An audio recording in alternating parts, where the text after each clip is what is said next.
We're live. Yeah, there's two live buttons to hit. I hit the first one to go live and sat here and waited and waited. Man, this thing's slow today, man. I realized you have to hit it twice. You have to go live twice. I guess it's like the fail safe to keep you from going live if you don't want to. Two buttons.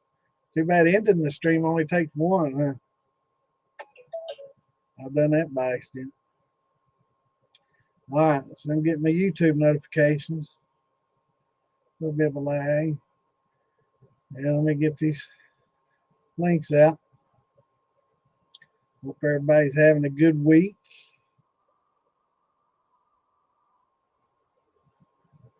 It's not day.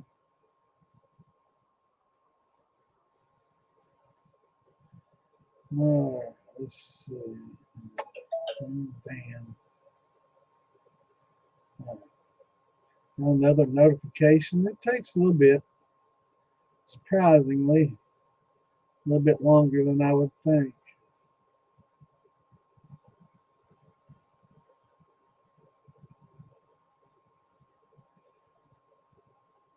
At least they're working, but it's usually the YouTube ones that work best. Sometimes I get the Facebook ones, sometimes I don't. Let's see if any of these notifications for Facebook. Bear with me.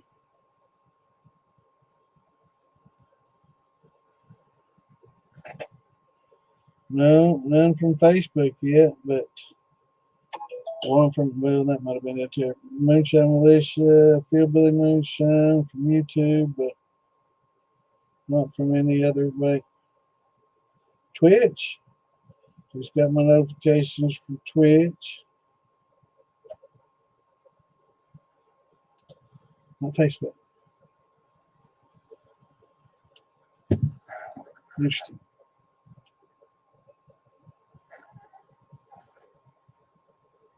All right, let's see here.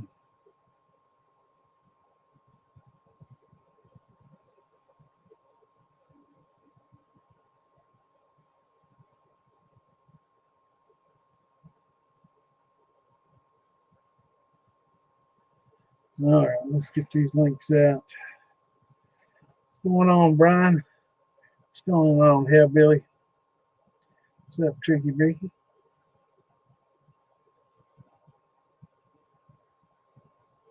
Hey, Adam, how's it going? Yeah, I got some good advice, brother. Start asking questions. If you haven't bought a still yet, that'd probably be a good question. Next question to ask is what you might want to be distilling.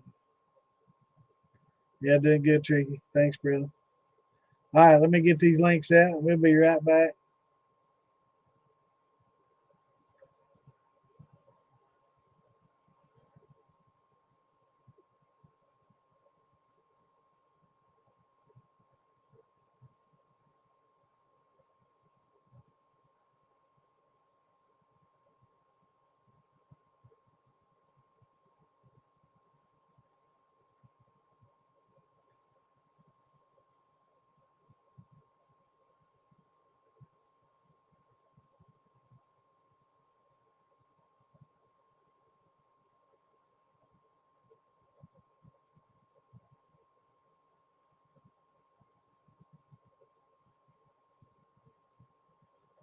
Bear with me. I can't see. If y'all posted anything, I can't see it.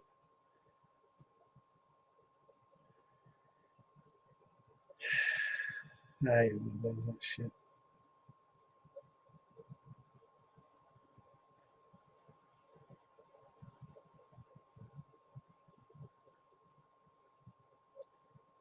I guess I hit the button before it got posted. That's going to take up the whole link I can share too. Watch and see if I can't share them.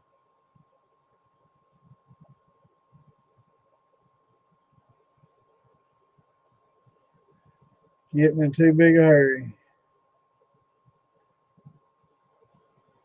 But just a minute.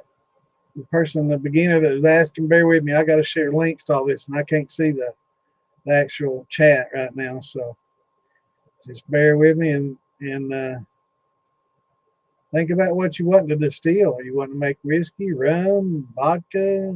You like mixed drinks best. You like bourbon. What has the next steps you're going to take has a lot to do with all those options. Let me share these links. We'll talk about it.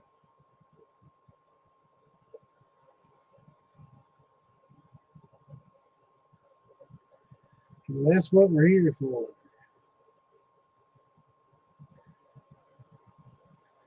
Got quite a few beginners in here and quite a few intermediates. So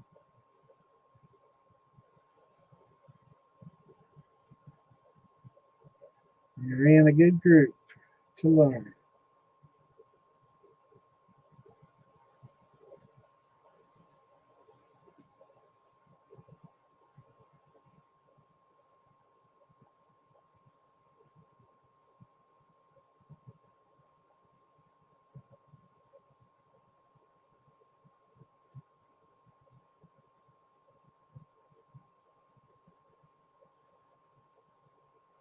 So bear with me. I got a couple more links and hopefully I can get them both in.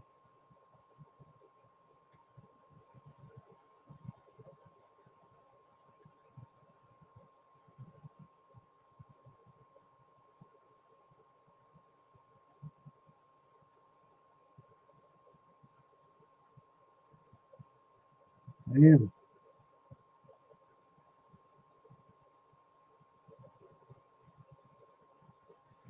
we'll get all those in. Let's maybe get another one in.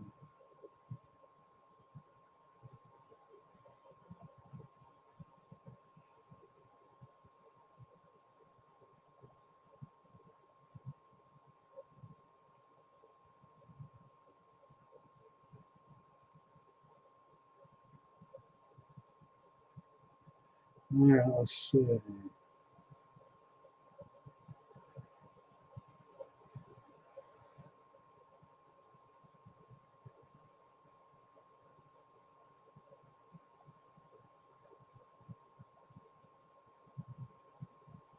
There you go.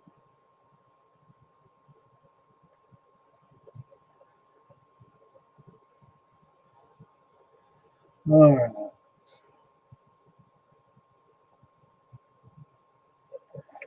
What's going on here? What's going on, Mud Grip? Hey, Wayne, what's up? Yeah, that's what we're about to talk with Adam about. Maybe from down there in Gator Country. Wait a minute, you got a cheap steel. Grew up having franchise, so we'd want to try to make harder stuff. Not interested in making beer. Good. Yeast nutrient.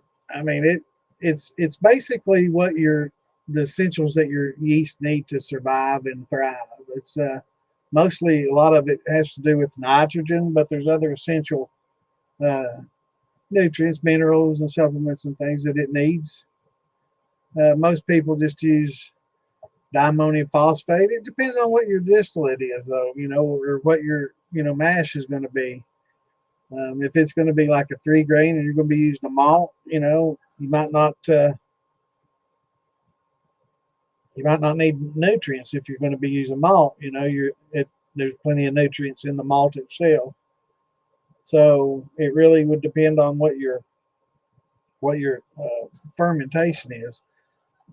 That usually the heavier the sugar ones, like tequila and just sugar mashes or rums with a lot of brown sugars.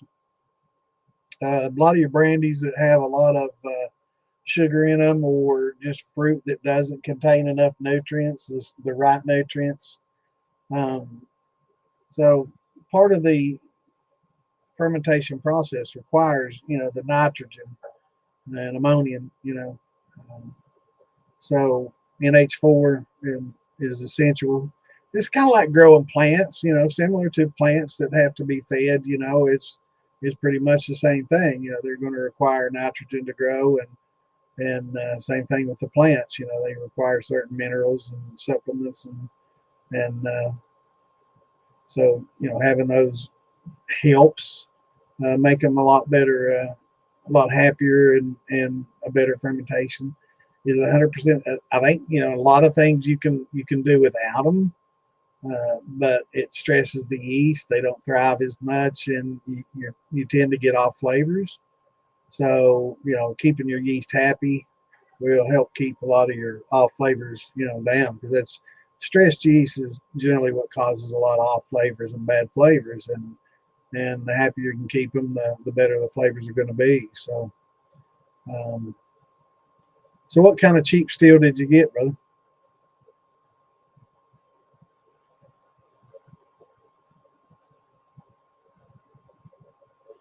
Curious, when people say mash takes a long time, different things, cool temperatures, uh, pH, drops, uh, lack of fermentables, glucose still working on a lot of the fermentables, but usually it's temperature. A lot of times it's where the temps start changing. I see a lot of it in the fall. Everybody starts, because they get used to it happening at a certain rate during summertime, when it's 70, 80 degrees outside, right? And all of a sudden you start getting nights in the 50s and days in the 70s, and all of a sudden your fermentation is slow way down. So what's going on, Brian? So what kind of cheap steel did you get? Bourbon's what you want to make? That's awesome. Sorry, mash got stuck at 122. Tried giving a good stir. Checked pH 410 is fine. Gave it 24 hours still 10 and 1022. You probably just have some unfermentables in there. I mean, how long has it been fermenting? What temperature? You may have some unfermentables in there. I mean, if you have a little glucose, you could probably throw it in there. If not, you could probably, you know, raise the temperature a little bit. What's going on, Ian? I'm assuming that's my brother Ian. Doing good, brother. How about yourself? Y'all that don't know, Still Talking has a great podcast on Mondays. I think they're still doing it on Mondays. I missed the last couple, but yeah, they do an awesome podcast on Mondays. Y'all got to check them out. Ian is our brother from another mother. What's going on, Gary?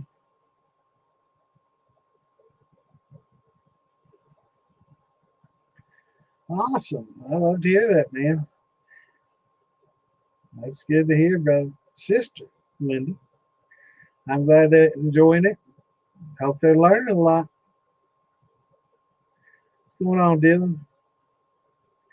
Hey, Wendell. What's up, brother? I ain't seen you in a little bit.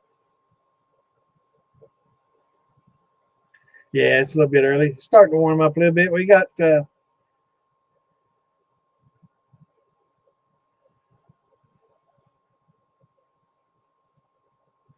oh, you're fine. Can't stick around long. If you do a stripping run and cut 4 shots in heads, a very common question we get asked a lot. A lot of people, when they do stripping runs, they just strip. They don't remove anything. So they just strip everything off and be done with it just to get that distillate off, and they don't make any cuts at all.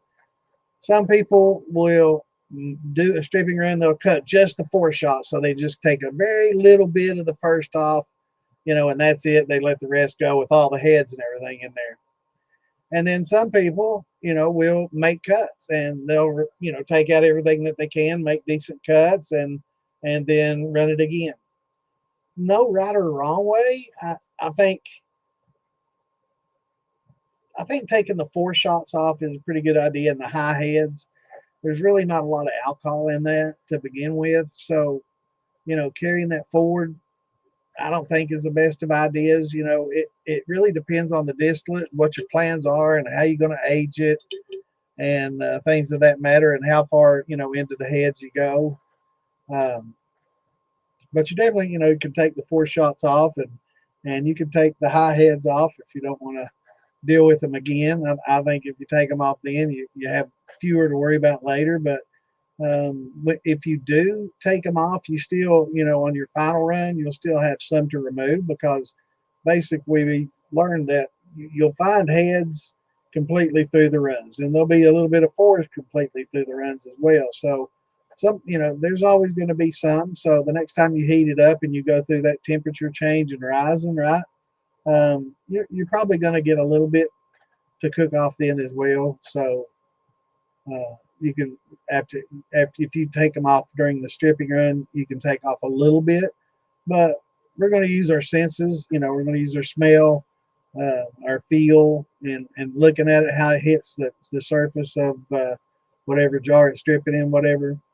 And we're going to kind of go by the smell and the feel, and what it looks like, and judge and make those cuts, regardless of whether we keep them and carry them forward or not. So um, I try to take out the high heads and fours myself, and the lower heads and stuff I don't worry about as much, and I'll just take them off of the next run, because there's some low heads that, if you're going to age for a long period of time, that might be a little bit beneficial, that you can get some decent esters out of them.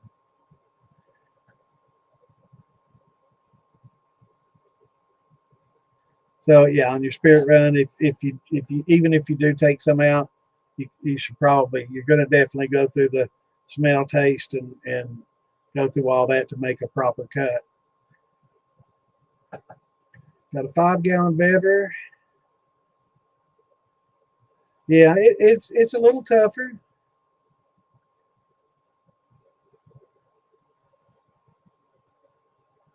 Um, Generally, a diammonium phosphate or a Fermax or a Fermo. A lot of people like Fermo, and it's pretty much works for all the different distillates. You can use different nutrients. Some people use different nutrients for different distillates. There's different needs based on each one, and a lot of times professionals will gauge how much nitrogen is in what they're actually fermenting, and they'll reduce the amount of nutrients needed based on the amount of nitrogen that is in whatever they're fermenting. So um, there's no given set amount, and it's something that you don't want to way overdo. So um, but learning about, Fermo is probably a good all around. Everybody seems to be happy with. Organic, doesn't have the urea that a lot of people complain about. So it's a pretty good starting point, and it's a really good, nutrient to use. And I think Amazon probably carries it. Your brew stores will carry it. It's called Fermo, FERM-O, and I think that just organic. But in like malted, mashes, you're probably not going to need any, but high sugar mashes, you're going to need more. Like just corn, corn has a little, but unless it's malted, it doesn't have a whole lot. So you could use, if it's just an all corn and you're converting, you could probably use a little bit of nutrients along with that corn. It certainly wouldn't hurt, but not a full dose, just maybe a fraction, maybe a quarter of what you would normally use. So it's just a little bit less. But yeah, we can. But yeah, a lot of professionals definitely they use different nutrients, just like people use different yeast. So it's something a lot of shiners don't do, but a lot of professionals will. They'll use different nutrients for different. For brandies, they'll use specific ones. For whiskeys that don't have the malts, they'll use a certain one. And for rum, certainly they'll have probably a special one that they like to use for rum. So definitely a good question. It's something, I'm reading about just not too long ago, actually, and how a lot of them use spectrosity. Um, I guess gas spectrography. Yeah. When I'm drinking, I can't say it. If I'm sober, I can say that.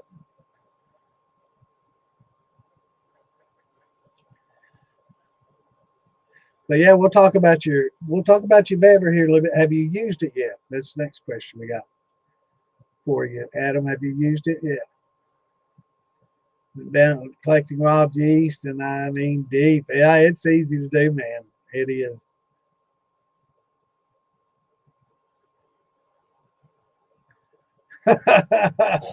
Nut crack yeast. Okay, well, I've heard a lot of people, talk about wanting to use vaginal yeast. I don't know. What we got? What we gonna end up with?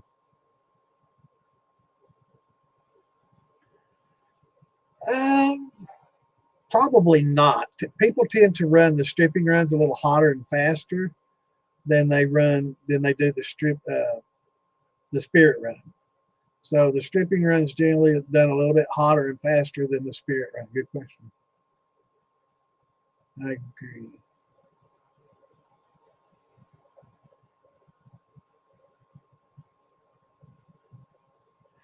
Yeah, yeah. Once you get it, once you start working on it, man, you become a plumber, an engineer.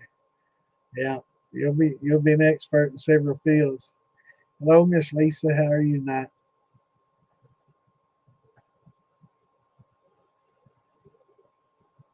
All right, that's Phil Billy, not me. I'm a lot more handsome than Phil Billy, in case you hadn't noticed. But yeah, let's see. Adding watermelon syrup to the mash for distilling. Will the syrup flavor actually transfer to the liquor? Yeah, yeah. It will. The distillation process removes some. That's what the whole purpose for is when we distill water is to remove impurities. And a lot of times when we put stuff like that in a mash, that's considered an impurity. Then that a lot of gets removed. But when you're doing brandies like that, it's good to have flavor in the actual mash, and it's good that way for taste. Okay, and then it's also good to infuse with a lot of flavor because the infusion tends to be a bit more nose heavy, and the mash flavor tends to be more on your tongue. So if you do both, you'll get a good, smell when you smell it, and you'll get a good taste of it when you taste it. So a lot of people will do both. Not saying, if you flavor the mash, it's not going to smell, or if you just infuse, you're not going to taste it, but it does help.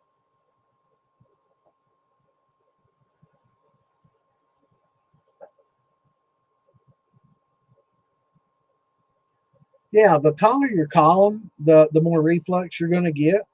So, it depends on what you're going to do with it. If you're going to stick with bourbons and things like that, you're going to want to keep it fairly short, just enough to hold your copper. If you're going to want to do some reflux uh, and have some reflux, you're going to use, a chamber or two.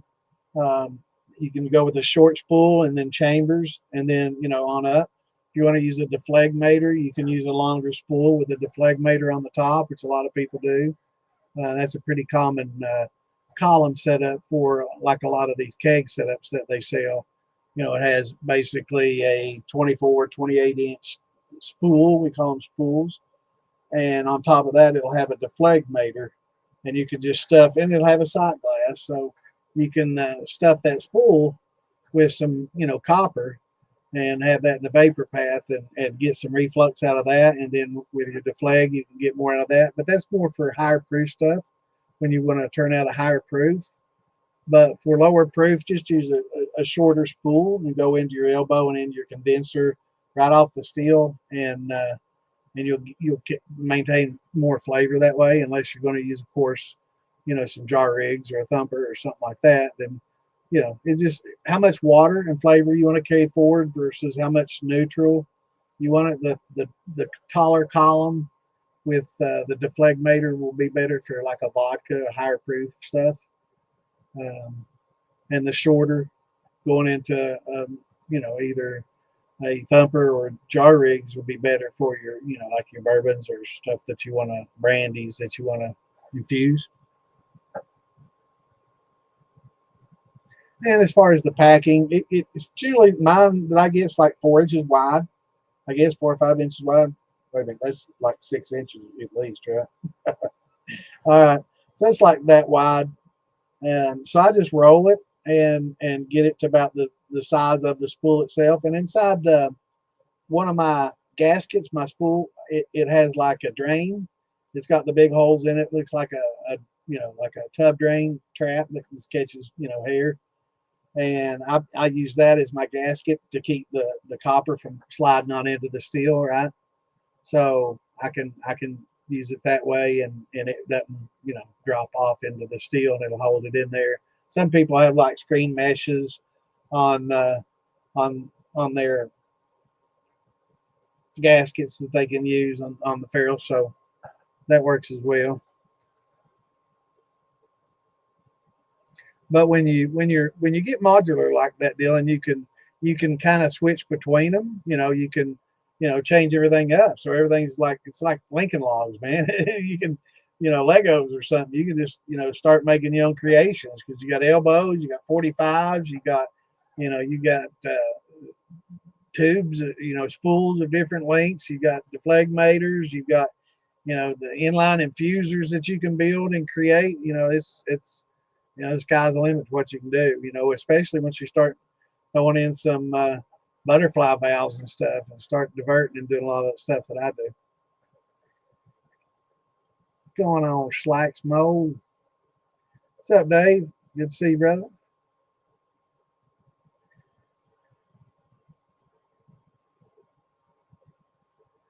You're welcome, Art.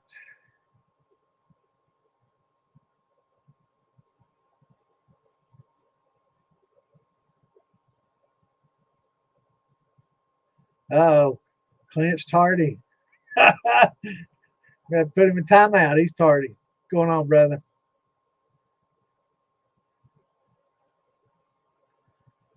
Tractor grading the driveway. You seen these? I guess they're not new, but they look like a big ass roto tiller, and they're really heavy freaking duty. And basically, what they're doing is, when your gravel driveway gets a lot of dirt and grass and shit on it, instead of having them come in with just another layer of gravel, these damn things, man, they just go through there and just till it all up, and all the dirt and clods and stuff kind of drop down, and it just kind of refreshes the gravel again, man. That's cool. That's pretty cool. What's going on, Michael Newsom? Hello from Kentucky to Kentucky, brother. Where in Kentucky? Good to have you with us here, Billy. Thoughts on charging my thumper with snow cone icy syrups? Awesome. I do it. I've got a big old jug of watermelon up there that I'm going to be using for infusions for my watermelon. So yeah, it's a good idea, brother. Sure is, and it's cheap, and it carries the flavor forward, and if you infuse with it, it carries it pretty good. But it's not too expensive. I think it's probably one of the cheaper. You get a whole gallon of that syrup, so it's one of the cheaper infusions that you can get. It's pretty. The stuff I was getting was pretty cheap. What's up, Tex? Good to see you, brother. Awesome, man. That's a good feeling. Done the vinegar run. Got his new 20-gallon in. That's awesome, brother.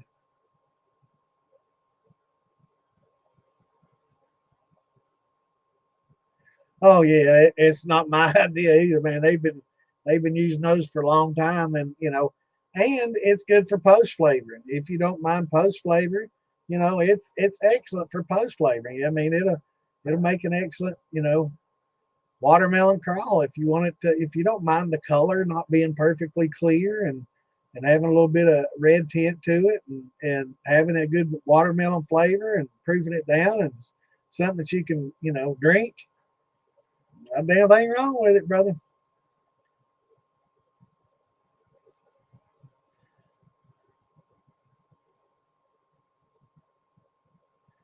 Yeah, a lot of people will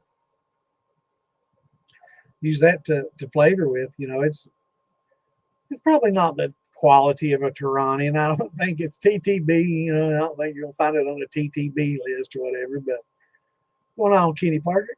Good to see you, brother. But you know, it's good for post flavoring. You know, it's perfectly fine. I mean, Kool-Aid with sugar. A lot of people use Kool-Aid. A lot of people use, yeah, they probably use those little box juices. You know, it's, but yeah, the syrups do make a pretty good post flavoring too, and they're good for infusions. But let's get back to Adam. Have you run your still yet, Adam?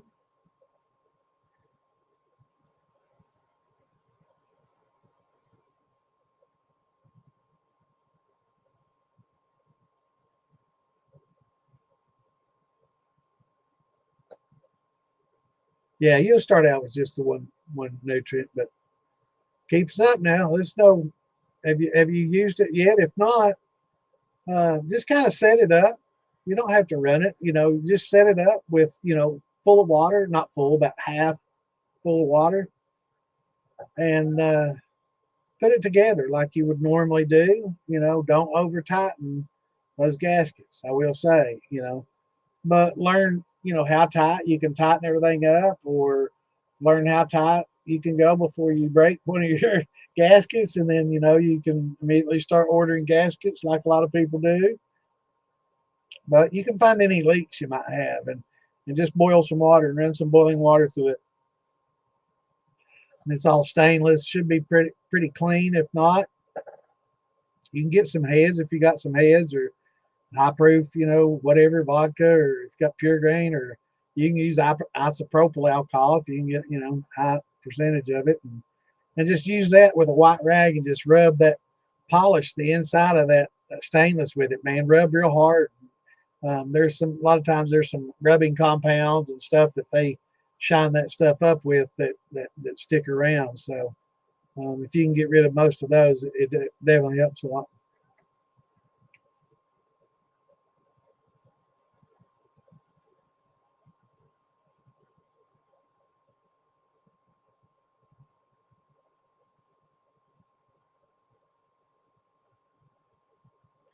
I see what you're saying. I thought it was pretty cool though. It looked like a big ass rototiller, but it was like, you know, on steroids. And it, of course, it was enclosed with steel. And I think the tractor was pulling it, maybe, or a backhoe or something. Maybe I can't remember exactly what was, maybe in a backhoe. But whatever it was pretty slick. I don't know if it's PTO or what, but it was pretty damn cool. I don't know if it was on the excavator.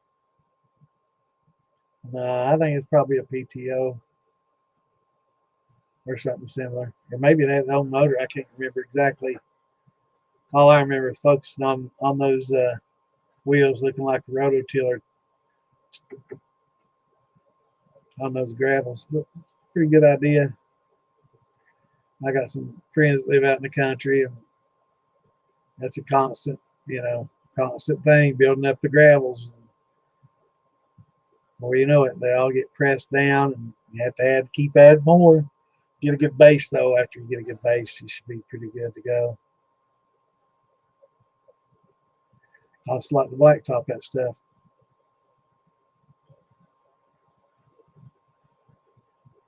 Yeah, we got a lot of red clay here too. A lot of red clay. That's why it's so good, I guess, for tobacco and stuff around here in central Kentucky. A lot of tobacco is grown here, and that soil is pretty conductive.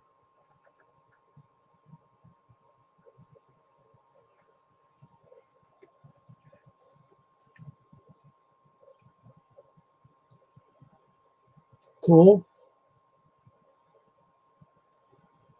Yeah, I've seen some people use, you know, the fertilizer as well, and you know, yeah, I've heard a lot of people don't like the urea. I know that Fermax has just a touch of urea in it, and it's a food grade urea, so it's not like, you know, your that you put out in the field, you know, ammonium nitrate type stuff.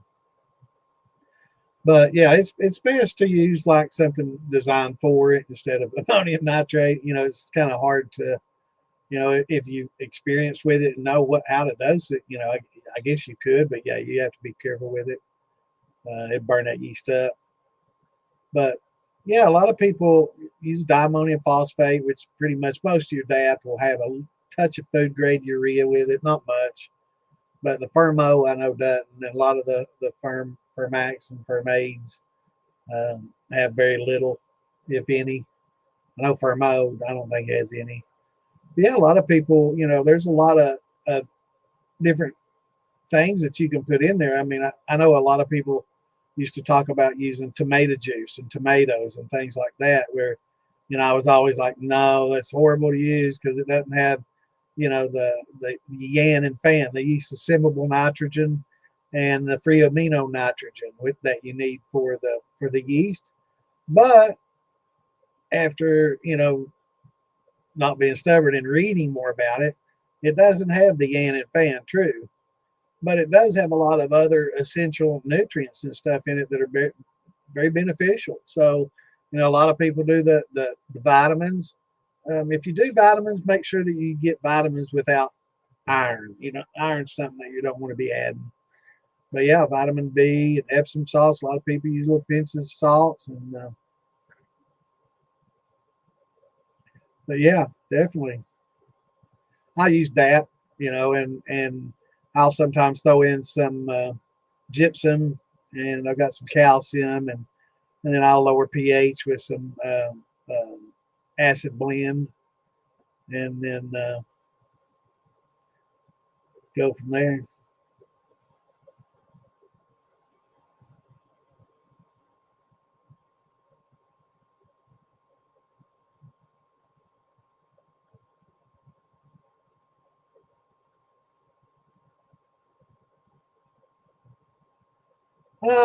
Actually, that's a really good question, Dylan.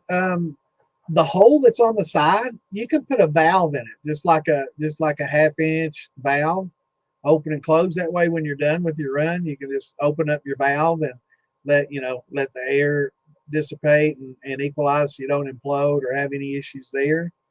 Um, but yeah, you could put a hole in the center, and do your bulkhead there, or I would probably do it that way, and that way you could, in that half inch, that's threaded, right? It's going to be a valve that's on there that's got threads on, mounted into it, but it's going to have threads coming out. You can, a lot of times you could put like a thermometer on that if you want to put a thermometer on there, or if you wanted to refill it, you could put a little funnel on there and be able to fill it up without having to take the lid off. If you wanted to, you know, run it a second time, you just shut everything down, let it open it up, and your column up, and just open that valve up and let the steam off, and then pour your stuff back, your first run back in there and run it again if you want to do it that way. There's a lot of different things you could do. But having that valve on the top, I like having that. After each run's done, you're finished, you run all your tails out, you can open that up, and you don't have to worry about the lid sucking in and tearing up your pot or anything like that.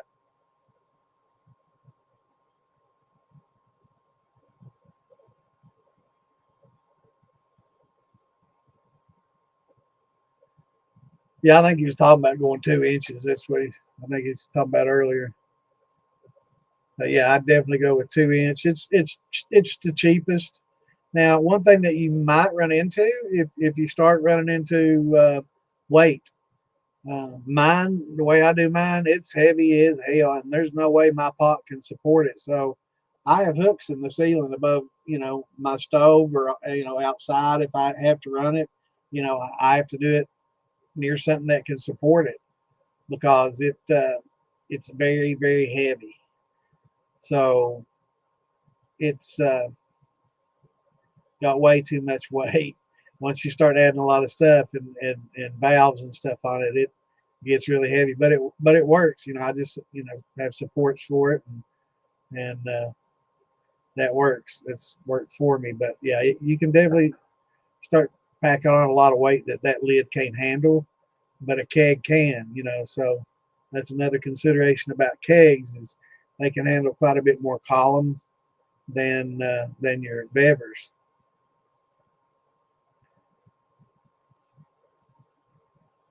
And, kegs, 15 gallons, get you a little 4-inch or 6-inch ferrule cut on the side of the top for a clean out. Just use that. Have a little bit bigger keg, $35, and if you can find somebody that can weld that ferrule on there for you, you can run quite a bit more weight on your cat or on your column and stuff.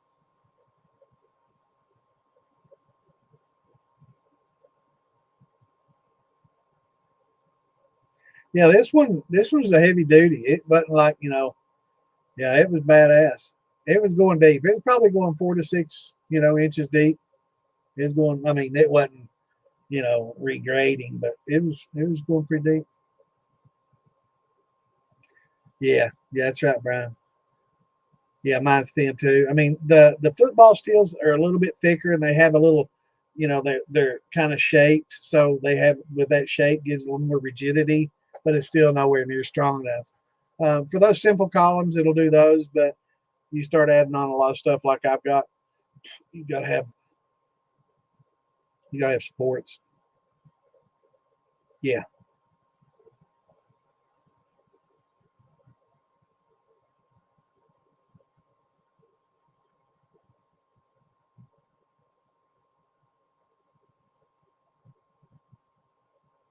yeah. I tell you though, sometimes finding a dome lid might just be better off just getting a keg and getting a 4-inch ferrule and having it welded in and not having to worry about, because those things are pretty stiff. I don't know. I guess after 4 inches welded in there, it might lose a little structural integrity, but not a lot. Those kegs are pretty sturdy on the lids, on the tops.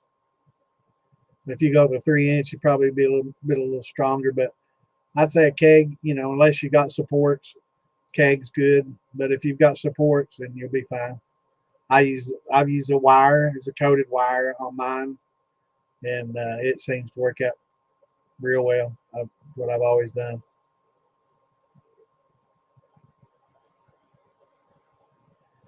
Will do.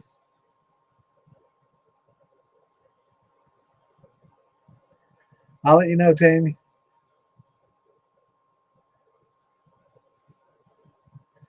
No, hell no, brother. That's what we're here for. I get mad when people don't ask me.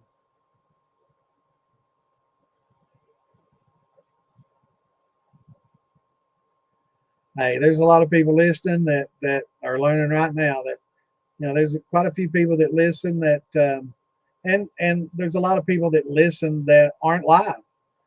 Probably 90% of the people that listen to this show don't listen to it live. They just catch it during the week sometime and learn. Because believe it or not, most everybody, every beginner has the same question. So, on here we do get repetitive in our answers, and going back and looking at some of the old episodes will help a lot. So I always recommend that for anybody. Just go back at least a month or two and just start watching the episodes, and you'll see a lot of the same questions getting asked again and again, and you'll learn just from listening to it. But everybody has the same questions, so you'll learn a lot just watching old episodes. And a lot of people, will learn from your questions. So I encourage all the questions that you want, brother, because if you're not asking them, it's not being answered.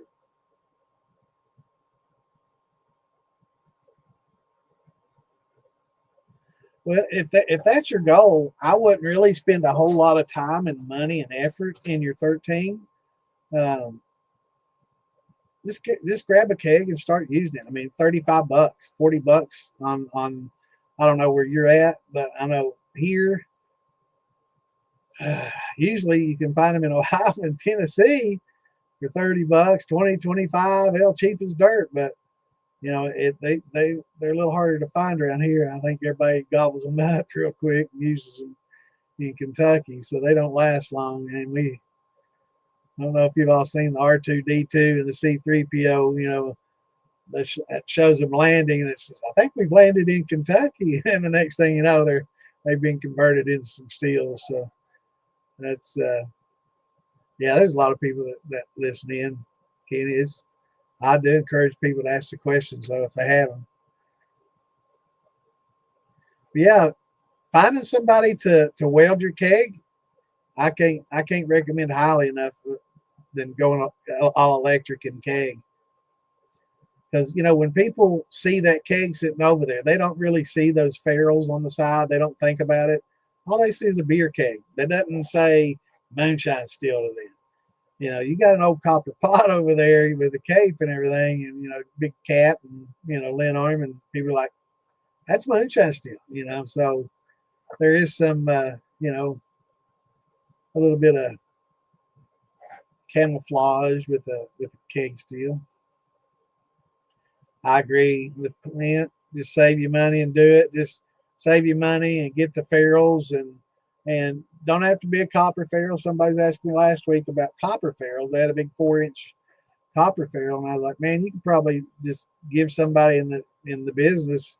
I think they're in North Carolina. Hopefully they asked their question on the militia page, but they had a big copper ferrule, and I'd say, somebody would probably, in exchange for that copper ferrule, weld you a good stainless one onto a keg, which is all you need really, and just use that copper mesh, unless you plan on going copper plumbing, which is perfectly fine, you know.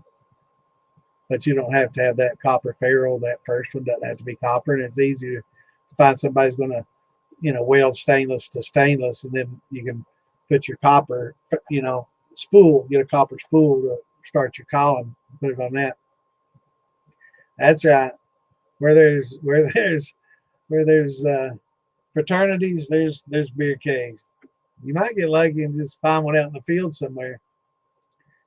Might be a few college boys laying around drunk, just catch a kind of tiptoe out there with it. Make a little run.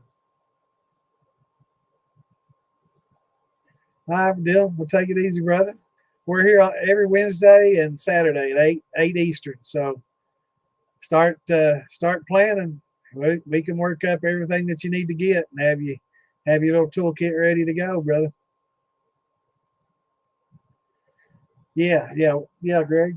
Yeah, we put. They make some good stainless elements. You don't necessarily have to use like a water heater element, but you can. But the Nord and several other companies make a good quality stainless element that you can put in there and get your little SCR or PID and start using electric instead of gas. Auto correction erection. What's up, Jeff? Good to see you, brother. Auto erection. Damn, I wish I had one of those. I used to. Kind of like waking up after a good dream.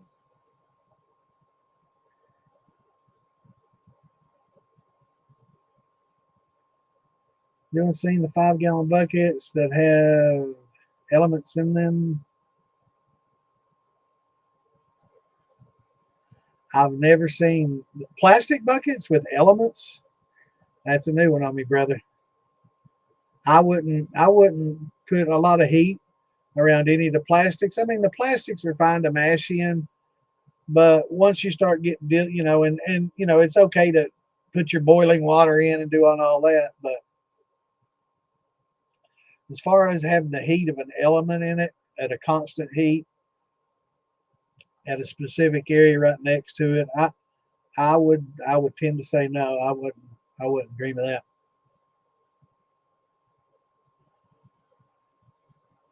Yeah, the water heater ones, they rust out. They'll break up on you. Definitely want to go with the stainless. Denord makes pretty good ones. They make some that are bent, so you can kind of get a little bit more element for a smaller pot if you have a smaller pot. But for a keg, straight element's fine. Some people use a couple elements in a keg and use two, kind of off center, so they're pointing different directions, or like this, and and you can basically run two to get everything up to temp, and then once it's cooking, once it's boiling off, you can dial them down a little bit and get a constant good drip out of it.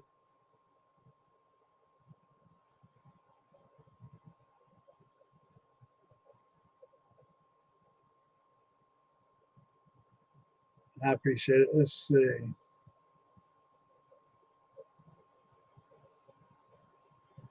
So they cook low country boiling. Yeah, definitely. I prefer the SCR too. The PIDs tend to cycle a little bit, where the SCRs are more constant and definitely more reliable. Definitely SCR for sure.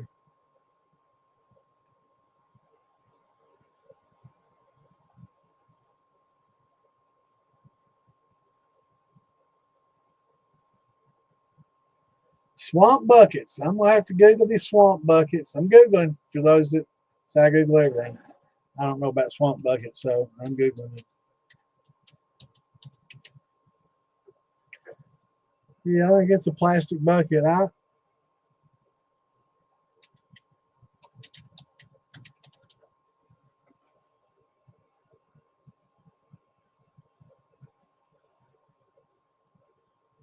All right, let's see. Swamp bucket seafood boiler.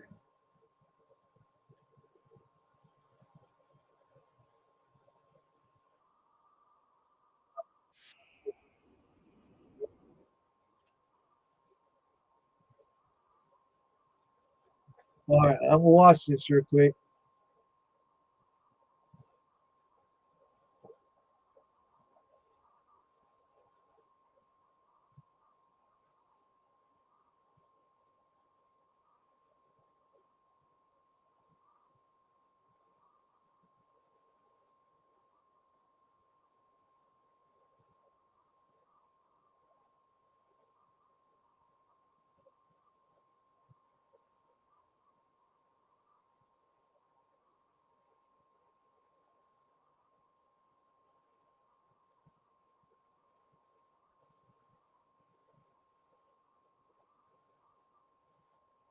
Yeah, I don't think so.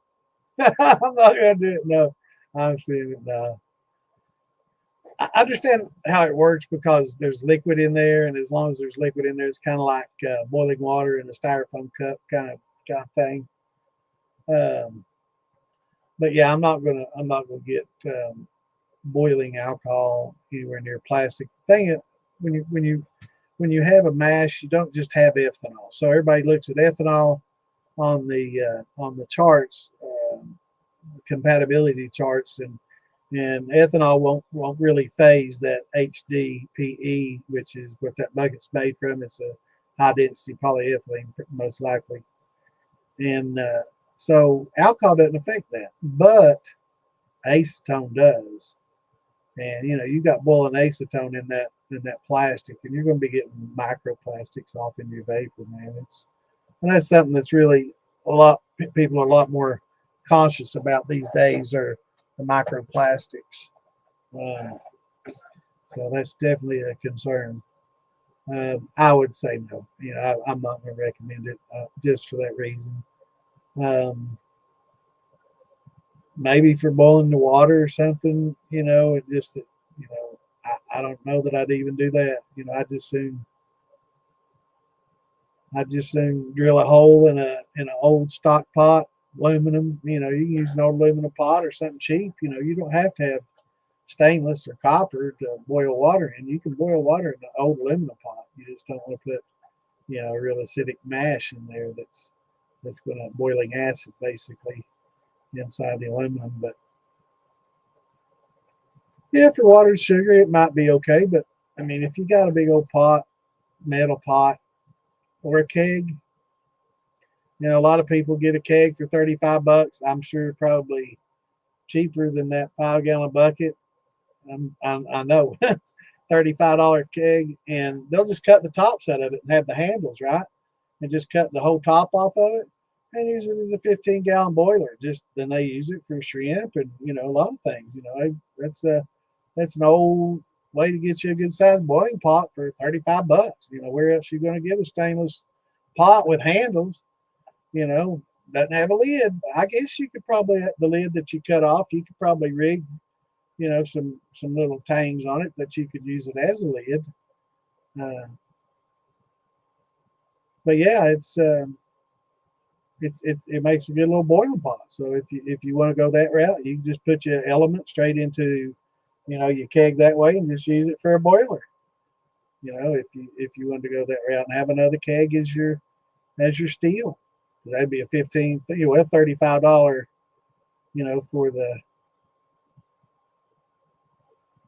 for the keg, and probably another 35, 40 for the element. I don't know. Fibbilly's got them. They've got a few people sell them. I think he might carry the Nords or can get them.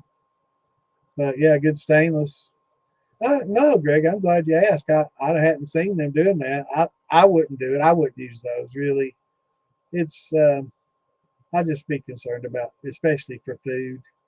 I'd be worried about microplastics getting off in there, and they've just found a few years back that setting soda 2-liter jugs out in the sun where it gets hot was leaching microplastics into the beverages and stuff. So I just tend not to do anything with plastics when it gets hot with food. Yeah, old kegs with the top cut off make excellent pots. And even those aluminum kegs that you can't use, for steel so much, if you can get them old aluminums for next to nothing. They almost give them to you. And those work fine for boiling water in.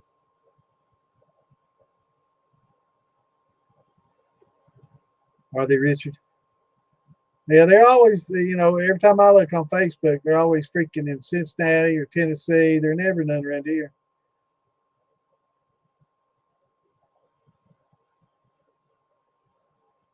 Let me see what we got here on Facebook. Let me see here. This picture of my niece. I better work hard on that.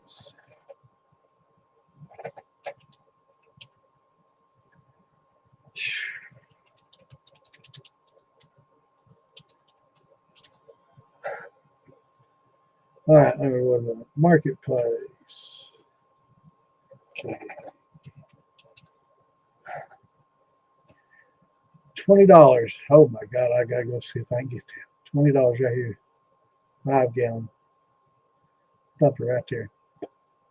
Down to the So let's see, there's a mini keg, $30 mini keg. Budweiser. Here's a tall one for 25. Here's like 3 or 4 for 250. They cray. CO2 tank, stainless. Here's another 75. Oh, it's a table. LED keg table. Here's one they've made a couple of brew kettles out of that they've got sitting on a turkey fryer. 300. They jacked the price up after they cut the top out of it. Yeah, they're not. These $20 one, West Point, Indiana. Always the cheaper ones a little further. But yeah, you just gotta look around, keep watching every week. There's 60. Just depends on where you're at. You can always find one though. You just keep looking. You'll get one. But that $20 one, see when that one put up. Side has dent in the picture. That's not a bad dent.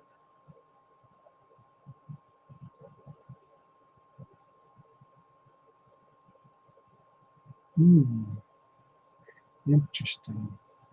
Let's go get that mark. $20. And that's a pony. That's one of the good. That's a big full size. The full size pony keg, not the little tall thin ones. It's the short fat ones. Those are the good ones. And that's a stainless one too. So, hell yeah. Hopefully I can get that tomorrow.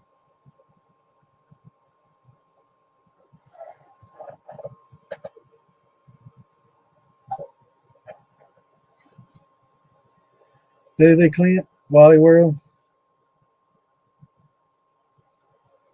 Yeah, it's awesome, Greg, and it's very ingenious. But I'd worry too much about microplastics. The more they find out about them these days, it's just not worth the risk. And you get you a good stainless pot or aluminum pot, Goodwill, $10, and get you a big old stock pot. Uh, yard sales. If you like going to yard sales, flea markets, you can find you a good old cook pot for cheap. Estate sales is a good place to go because a lot of these kids these days they don't cook, like like we used to, our grandparents used to. So when their grandparents and their parents, pass away and they're handling the estate, they don't want all them big ass pots, and they're not going to do any canning and all that stuff. So you can, go to estate sales and pick that stuff up pretty cheaply too. Ryan's got 2 for 30. Awesome deal, bro.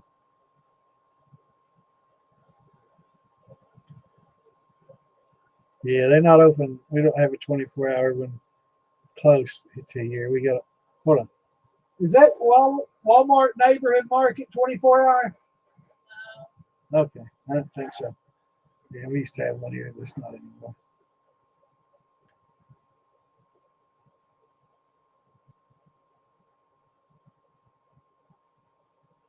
Oh, I love the Wally World, man. They got everything. It's almost like, not quite as good as Amazon. I like getting on Amazon and find stuff. I just don't like spending a lot of money in gas driving to all over town. I live in a pretty big town. I'm sure I could probably buy pretty much everything here in town, but that includes dealing with traffic and driving 20, 30 miles across town and 45 minutes in the traffic driving, spending 10 in gas to just to buy a $5 item. Yeah. I like buying and having it delivered, and a lot of people, small businesses sell a lot of stuff on Amazon. Everybody thinks Amazon sells everything. It's just Amazon, but there's a lot of small businesses that sell a lot of stuff on Amazon. So you can support small business and buy on Amazon at the same time. A lot of people don't realize that. They think everything just comes straight from Amazon, and they're getting all the money. But they do. The mom and pops out there that do sell to them now. They put the pinch on them to sell it as cheap as they can because they do have competition. They let them know, you need to keep the price down. But there's a lot of mom and pops on Amazon selling a lot of small business. You can find them.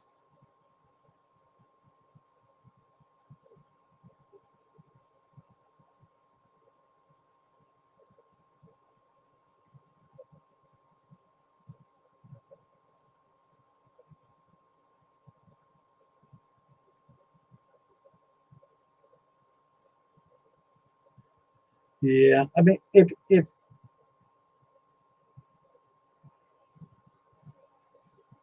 yeah, especially the milk jugs. If it's just pure ethanol, it's not a problem. But we don't distill pure ethanol. We can't get pure ethanol, unless we use a molecular sieve and take it all the way up. I mean, we can get most of the other stuff out of there, but there's still going to be some acetones and some other things in our distillate, and those don't do well with HTP. So I heard a lot of people in the past was like, oh, you can store in plastic just fine. You can put your heads and tails in a plastic bucket for an all paints run and all this. I'm like, I wouldn't be putting heads in a bucket. Like, why? Ethanol doesn't bother me. I'm like, well, what else is in heads? And you start looking at ethyl acetate and acetone on the charts and look how it reacts to HDPE. It's slow, but it will dissolve it. So, they have a ratings like A, B, C, D, A being a good rating where it's pretty much inert to certain things.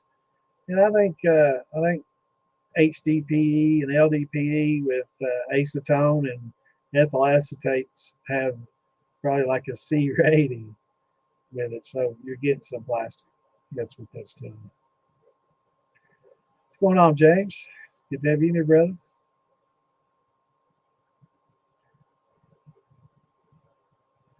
Yeah, those are fine. What is it, about 7.5 gallon? Yeah, those are cool. Actually, I looked at those for something small to do smaller runs in. I ended up getting a Bever.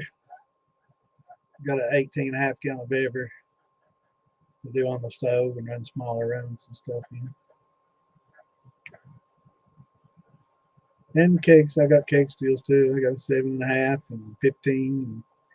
And tomorrow I have 5 if it's still available. It's $20 that I looked.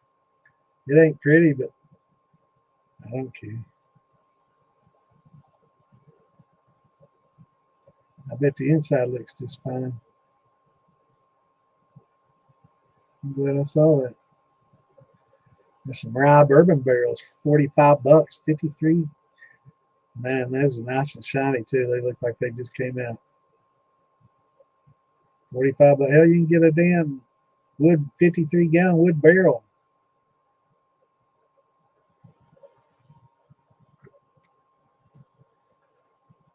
Bet you a few elements in that. That'd be fine. Huh? It leaks all over the damn place.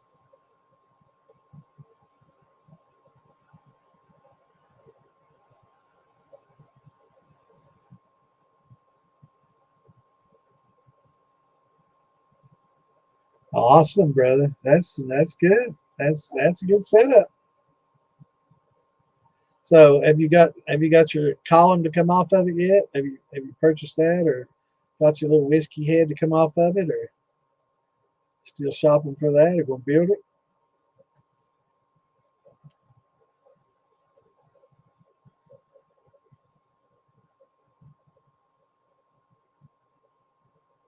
Yeah, especially the smaller beverers. It's they're hard to make cuts on. The 5 gallon and the 7, 8 gallon pots. They're a lot. 8 gallons. They're a lot harder to make cuts on than a 15, 20 gallon pot. They're a lot tighter cuts. They're less defined too. So it's tough once you learn on a little 3 pot bever. I'd agree wholeheartedly. Once you're in the bigger ones, it'd be like, wow, look how much I'm getting, and it's so much easier, and it doesn't take that much longer. Especially once you go from small pipe on a 8 gallon or 10 gallon to inch and a half, 2 inch on a 18, 15 to 18, 20 gallon. Um, they cook off just as faster than an 8. And you got twice as much, more than twice as much in there. So cool, awesome. That's great, brother. See, you're handy. So you're ready to run that son bitch. Did you put a clean out in the top, or are you waiting to do that? Clean out little 3 or 4 inch, depending on how big your arms are. I can't get my arm in a 3 inch, but a 4 I can squeeze it in there and kind of clean the sides a little bit. But just having it open like that, you can hit pretty much everywhere you need to hit with a pressure washer, and you know clean it out every once in a while.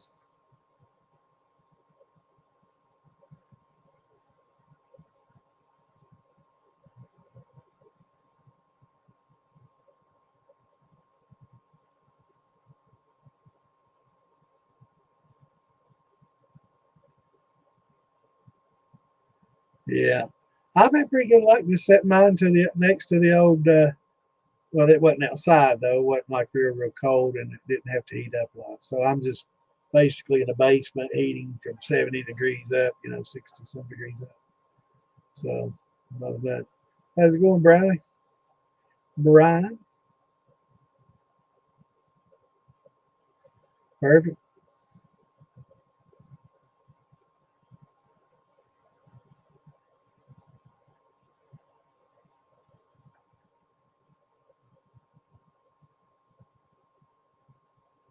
So, any questions about mash making for the beginners? Have you started making any mashes yet, Greg?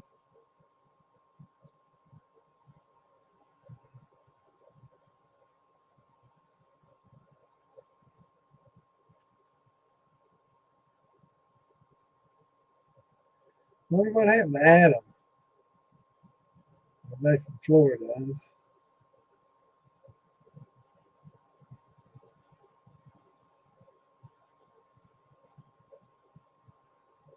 coming off the pot.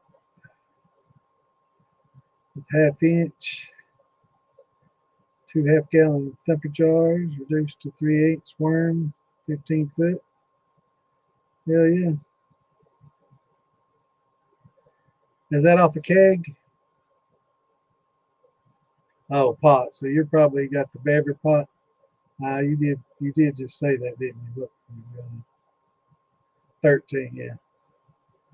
Yeah, it's yeah, once you go from 1/2 inch coming off that pot, if you ran 2 inch, because like the 15s and the 13s, I think the football steels have 2 inch and a half to 2.5 inch. I know mine has, the 18.5 has 2.5, and I know the 15 does. And I think the 13 has 2.5, but I step it down to 2.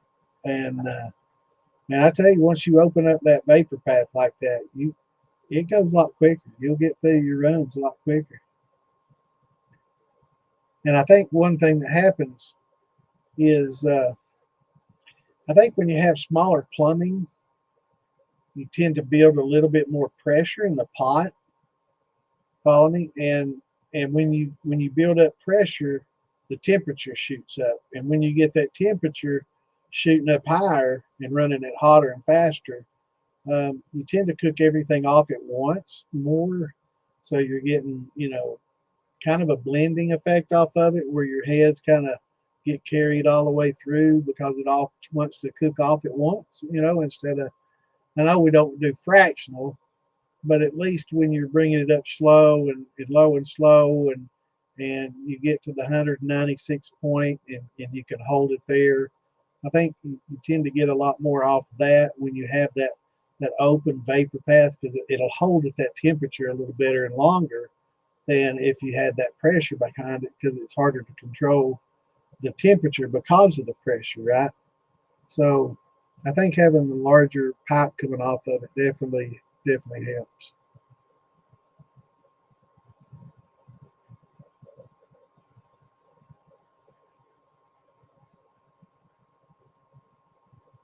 Yeah.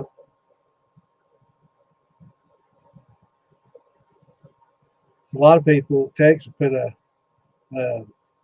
I'm sorry, mud flat will put a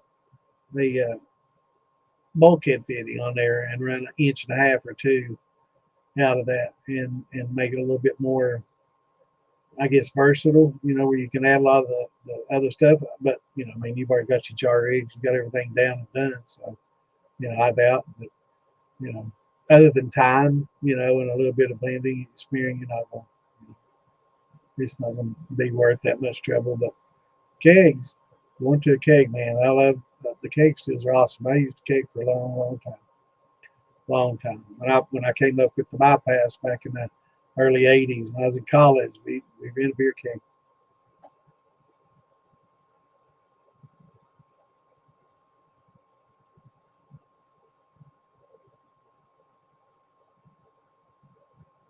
Yeah,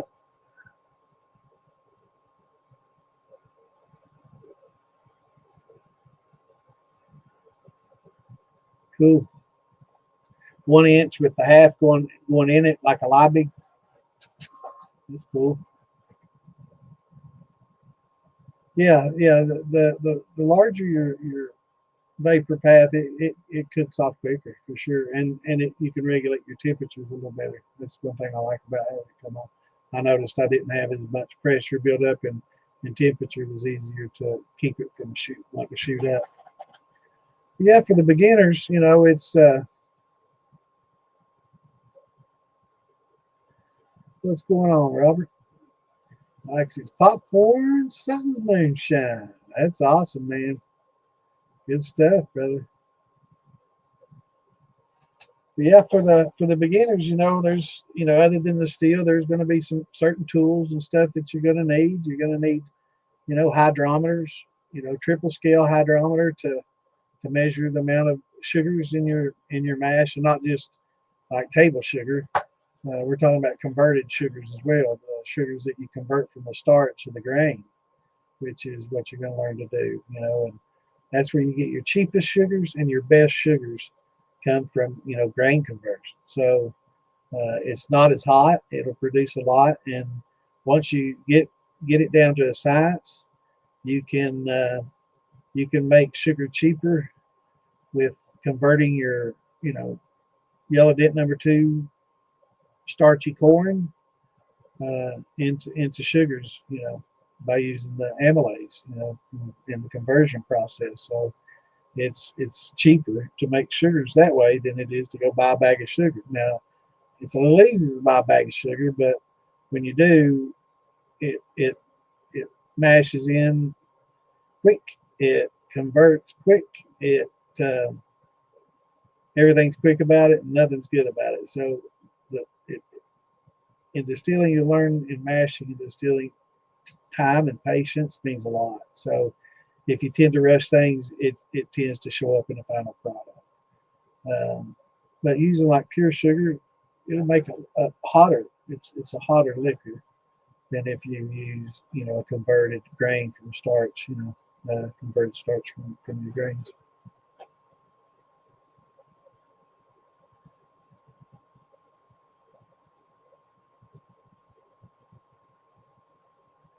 No, I haven't looked at Tex. I'm gonna look at it now though.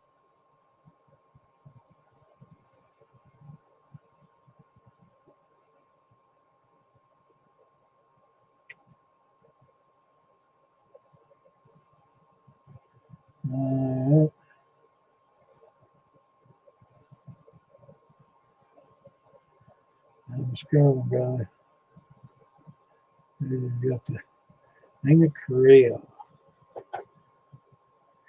Yahoo Shine, Cream Shine, Chocolate Cream Shine. I'm not a big person in the creams, but that looks pretty good.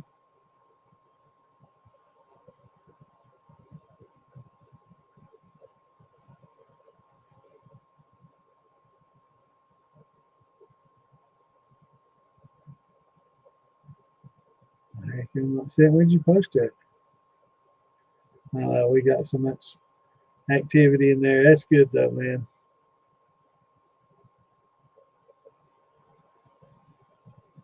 Did you see that shelf Jay Newsom posted of the Chevy pickup bed converted into a shelf?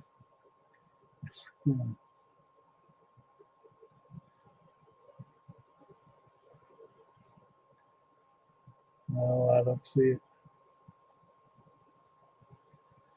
Don't see it. Oh, wait. No, that's Big Beard and Steel Mills.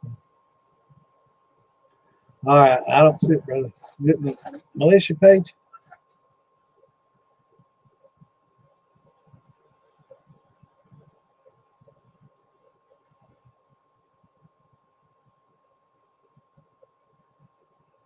Yeah, sanitation is important. Keeping things washed, for the most part, a lot of stuff just requires a good rinsing and, just to get soap and water clean. A lot of times sanitation comes, when you're doing wines that you want to keep for, as a wine and you're going to age and you're not going to distill, then you really have to kind of focus on sanitation and doing everything right. What would I recommend doing to make watermelon wine? Well, first thing, I would take out all the pulp, some people like let it sit a day, but the pulp gives it kind of a melony flavor. So getting the pulp out of there, definitely helps. I wouldn't use pectic enzymes. That creates, a headsy wine. Um, with all the, I should back up. I use pectic enzymes for a lot of fruits. Watermelon wouldn't be one of them because I want to remove the pulp. It's after you remove the pulp, you won't need the pectic enzymes, and that would make kind of a headsy watermelon wine. But is this something that you wouldn't mind back sweetening and adding a little flavor to, or is it something that you want to keep as a strict fruit wine? Because we were talking earlier, a lot of people will fortify their wine with a little bit of shine, and you can take some shine and take like the syrup we were talking about for the Slurpee syrup for the snow cone syrup. You can mix a little bit of that in there to get a good sweet watermelony wine flavor. A lot of people use the Jolly Rancher candies. They'll dissolve those in alcohol and add that and get a good sweet, interesting flavor if you like those, the candy. But yeah, a lot of people use the Star San for winemaking. I use it. Yeah, I keep everything pretty.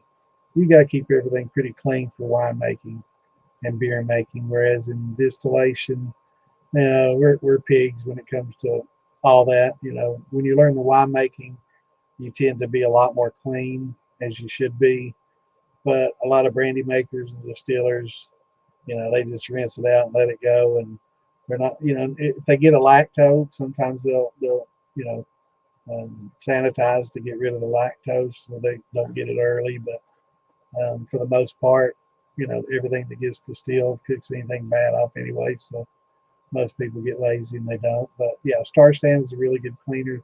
It's very concentrated, so a jar will last you for a long, long, long time. And supposedly no rinse. It doesn't leave a bad after flavor. It's a kind of an acid-based cleaning thing. So not something I'd want to let sit on copper for a long time because it is acidic. But it's good for general cleaning. I wouldn't clean my copper with it. I find something to clean my copper with. But like your fermentation vessels and your mixing paddles and all the stuff that comes into contact. A lot of people use different methods to mix with spoons, anything like that. You can use the Star San in. It's but for the most part with distilling, just soap and water, rinsing your copper out each time. Getting a good rinse on it right after you run it and get all the acid and everything out of there. And running, through the worm, blowing everything out. That helps a lot.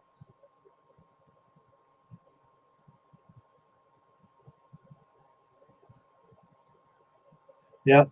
Running a vinegar run will help too. Yeah, this acid in the vinegar and stuff. A lot of the if you get some oxidation on your copper, help take a lot of that stubborn stuff off and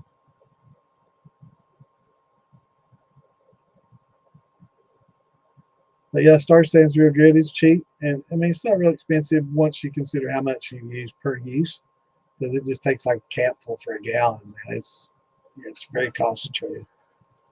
But the more stubborn stuff, you can use a little stronger. A lot of people too do a lot of sanitation with hot water.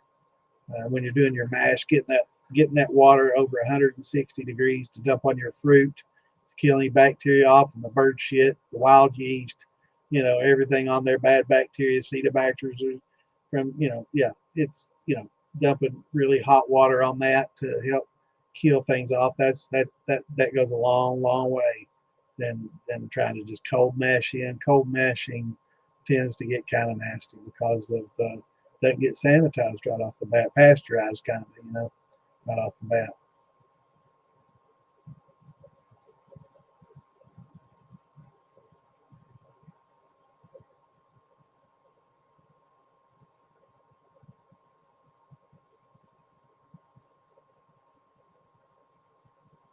Yeah, it's good for a lot of stuff. I keep it around. I keep a spray bottle with it. It's good for countertops, a lot of stuff. Sure is.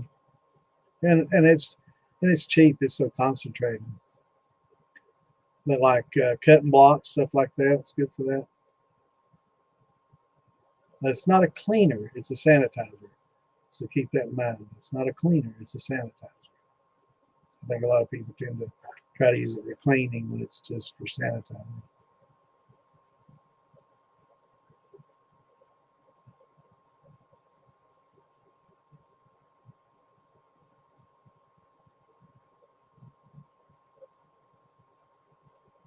Well, Jimmy, that's a problem, brother. But I make a lot of wines and be real sanitary when you make it.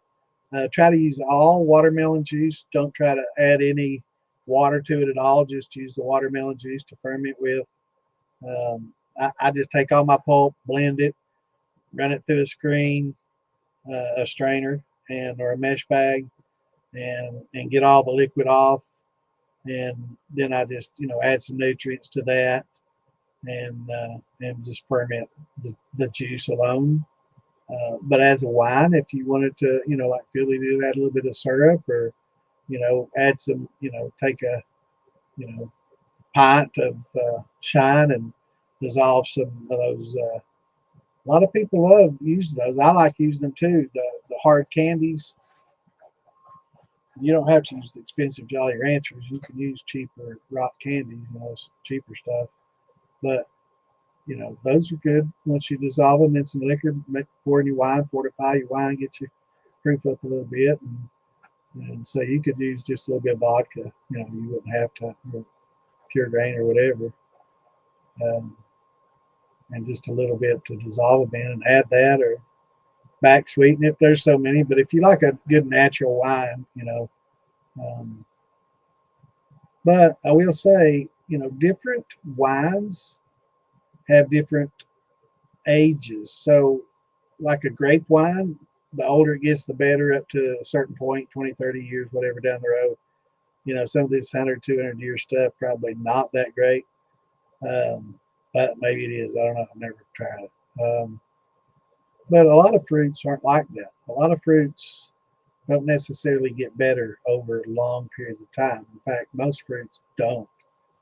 Some fruits fruit wines, they recommend you drink them within a year or two, because the flavor starts degrading. They just don't hold the flavor and improve in flavor like some grapes do. And there's other wines that will be okay with longer periods of time, but a lot of your fruits, they don't do real well over long periods of time, and watermelon may be one of those, I'm thinking.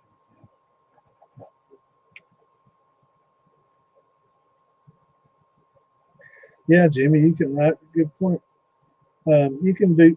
When it comes down to it, you can also make your wine, and if you want to get a little higher proof out of it, you can put it in the freezer or put it outside during the winter time when it gets down to about 0, and just go out there from time to time and pull the ice out of it, and that'll increase the proof.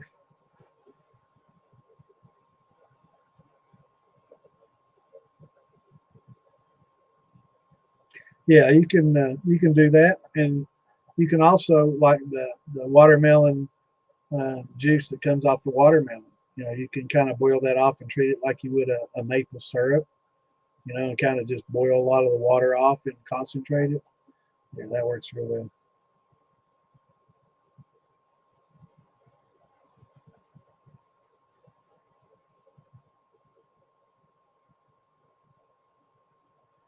Yeah, Jewish moonshine. You're gonna have to. I'm googling now. I don't know everything. Everybody says, "Oh, you Google everything." No, I don't. I Google what I don't know, and when somebody asks me about certain things like that, I don't know, and I don't care to admit it. A lot of people they'd never do a Q&A like this because they're so afraid of not being able to answer a question. And there's nothing wrong with that. Jewish moonshine, yash. Made spirit, Eastern Europe. Probably, I was thinking like a grappa maybe, but potatoes, barley, prunes, or local berries. So it's either a vodka, a grain, or a fruit. So that's pretty wide open. So you can use just about anything almost to make a Jewish shine. Yash. Y-A-S-H. Probably the Y might even be silent. I don't know how to speak that language. Yeah, I'd say it's based on what you could get, kind of like us moonshiners do. If you certain times of year, taters, pretty cheap, it makes potatoes shine. Certain times of year, those prunes or plums are coming in, and time to make some plum slivovich. berries, brandy, and barley. It's kind of a single grain barley. So yeah, they looks like they did quite a few different ones to make that. Freeze distillation. That's when you take a wine and put it out in cold weather, 0 or less. It's got to be pretty cold. Once your freezing point of your water will lower as you put alcohol in, because alcohol is kind of like an antifreeze. So you have to get less than 32 considerably. But you set it out in a bucket, and the weather, or if you have a freezer that goes to sub-zero, or minus something, preferably, you can freeze it in a freezer and just pull ice. As the ice formulates in there, you pull it out. Just scoop it out of there, because it's just water. Because the alcohol won't form an ice. Just the water will separate from the alcohol and the ice over. So that's how they make Applejack. It makes headsy stuff though, so no, it makes very headsy liquor. So it's definitely something, if you get drunk on, you're gonna have a headache. You're gonna have a bad hangover. Because Applejack makes for a pretty bad hangover. Just keep that in mind.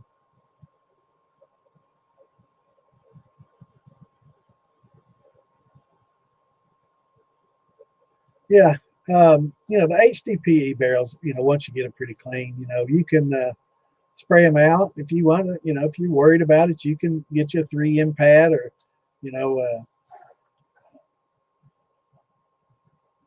scrubby pad. I like the 3M pads with little handles on it. Some of them have like a mop handle where you get down in there if it's deep, where you can't reach.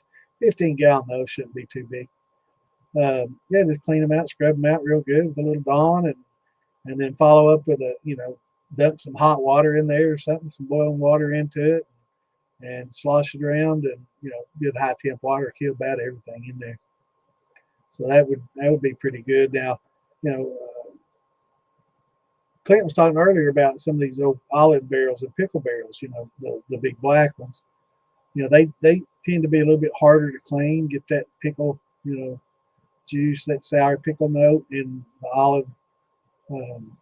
I guess probably has some oils in there to deal with, but they make good barrels. But if you get one, just make your first shine or two a pickle shine. Just add some pickles and go with it.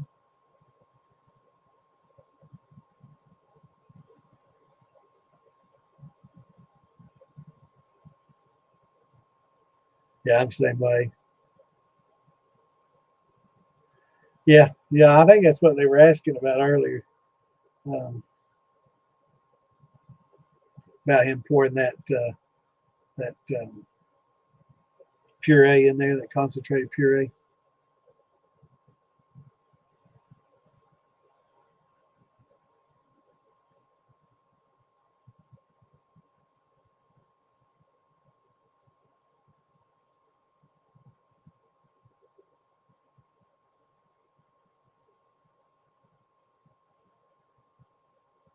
And I used to use bleach a lot, man, but I don't use it anymore. It seems like for me it takes a lot to rinse it and get it all out of there. I just use the Star Sand and 3M pads and the old scrub, and the and hot water if I need to kill off anything, and Star Sand.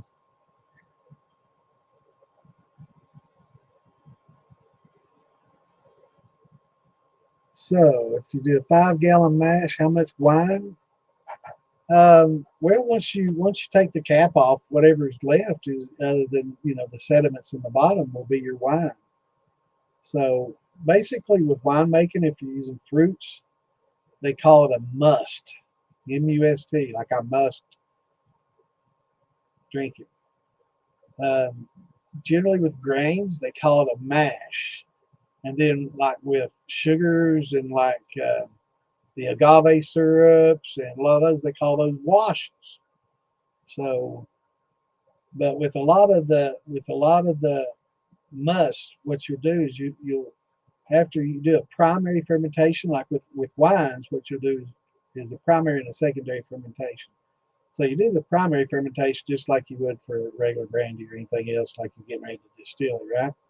But instead of you skim off all the pulp, off all the, depending on what it is, some like grapes and stuff, you might want to take the peels off there, the skins right off the bat, so it doesn't give you any bitter flavors.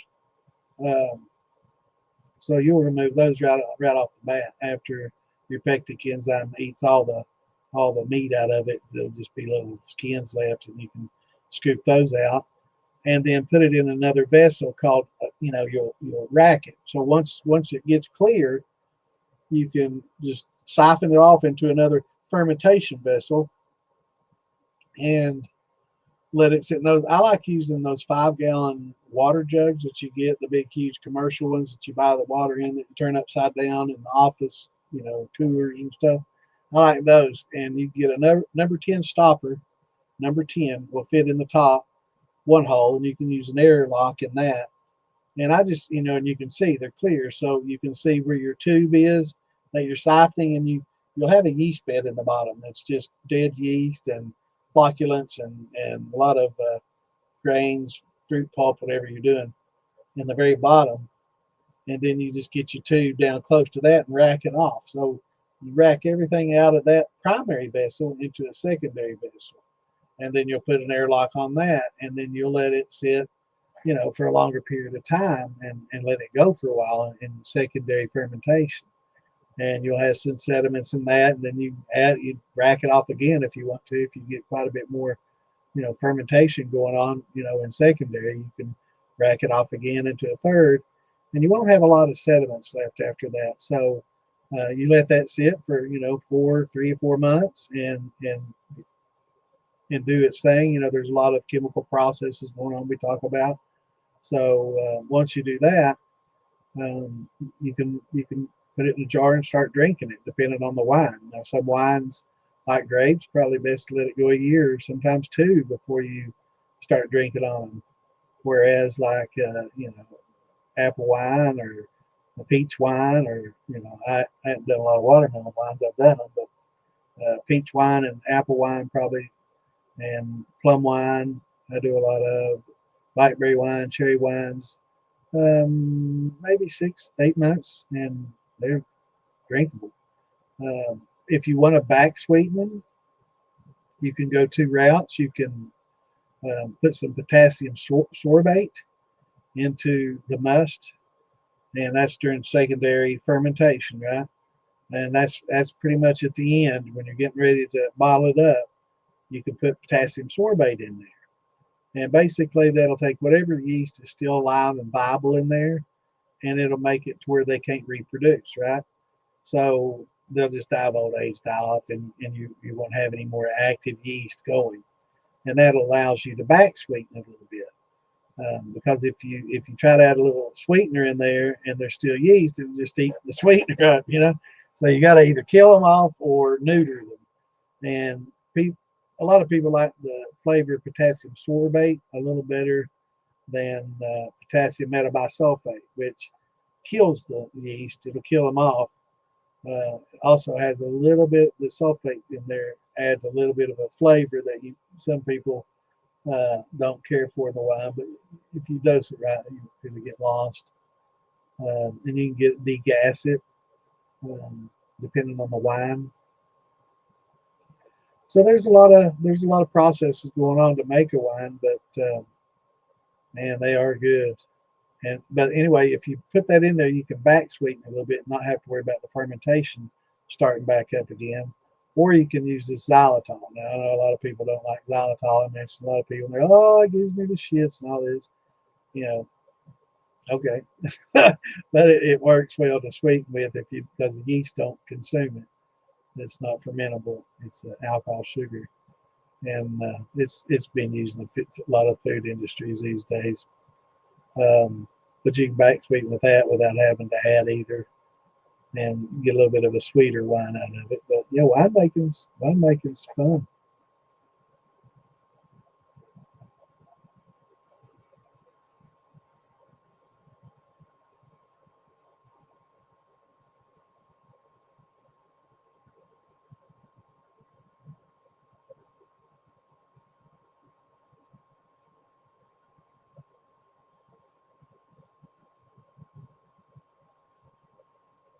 Oh yeah, that's nice, brother. Yeah, that's real nice. Now, does that have a pressure relief or anything in the top of it? Or if not, I'd probably mount me a little valve right in the very top. Well, in your cap, you can put it right in that cap, okay, and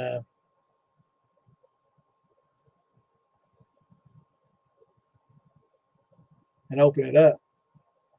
Or I guess with that the way it is, you can just take off the cap and loosen the cap and prop it up a little bit and let it vent out that way. But it's so easy just opening up that vent, just walking away till it cools. Opening up that valve. I like having that valve on mine. But you got to remember to do it.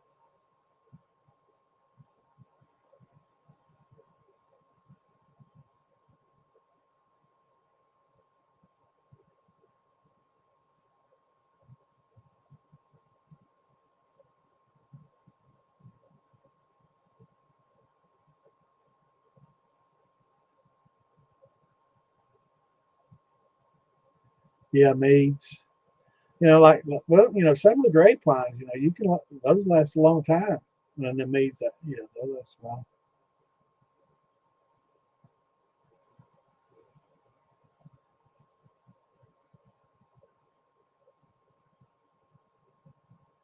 But if you start with a 5-gallon mash, and you're talking about just wine and not shine, um, you probably get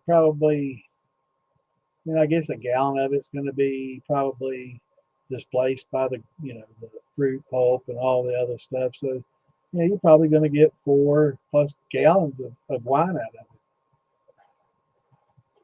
You'll know once you go into secondary fermentation because most of that will become the wine. Just whatever sediments in the bottom is what doesn't become the wine. So it's pretty efficient.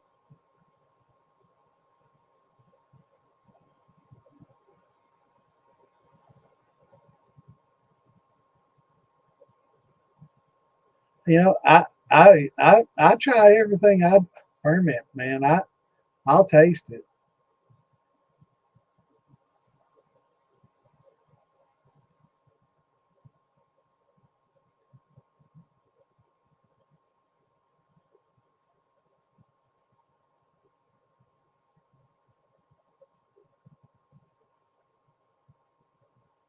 All right, now gravity is basically it's measuring the sugar content. So as a liquid becomes more sugary, it becomes more syrupy, and it becomes thicker. So your hydrometer doesn't sink down into it very far because it's so dense and viscous. So it floats higher. And the higher it floats, the higher the sugar content. So, until I guess you just get so thick, it'll just sit right on the top and like honey, it'll take it a while just to drop down into it, right? So it's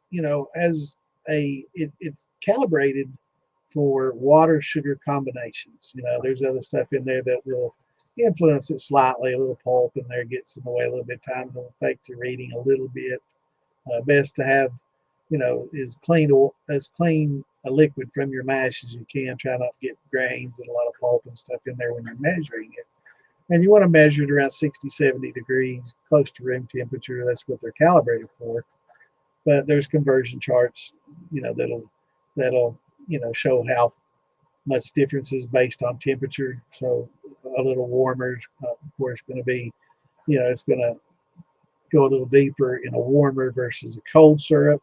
You can imagine it being thicker and showing. So the warmer it is, the higher it tends to show it and gives you a little false rating that it's actually a little higher than it is.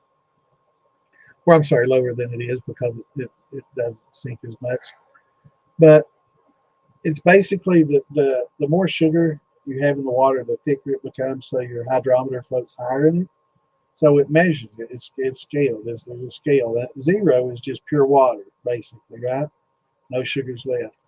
And this is not necessarily fermentable sugars. This is just sugars, right? So, and it's called gravity. Kind of like when you're doing a battery test, you use the hydrometer for that. It's the same principle. It's just, gauged differently for a different liquid, measuring a different liquid. There you're measuring acid in water instead of sugar in water. So, it's calibrated for water acid for your battery reading, where this is, calibrated for sugar in water. So it'll tell you how much sugar that you've gotten, and it'll give you, what a potential, how much potential alcohol you're going to have. For example, it starts at 1.0 and goes, and 1.000 is like water. 1.010 and on up, like 1.080 is basically about 10%. So that's about, you don't want to get a whole lot above that. 1090 for certain rums, maybe two if you're getting crazy, and you're going to do like a vodka and you're going to just do a neutral and you're going to clean it up. But 1060, 70, 80 range will give you 8%, 10% alcohol. And that tells you that, if everything converts well, all the sugars that it's reading in there convert and the yeast can eat them all, then you should expect to get 10% of it alcohol, or 20 proof in your mash, 10%. So that means that if you've got 5 gallons, 10% of that 5 gallons is going to be alcohol.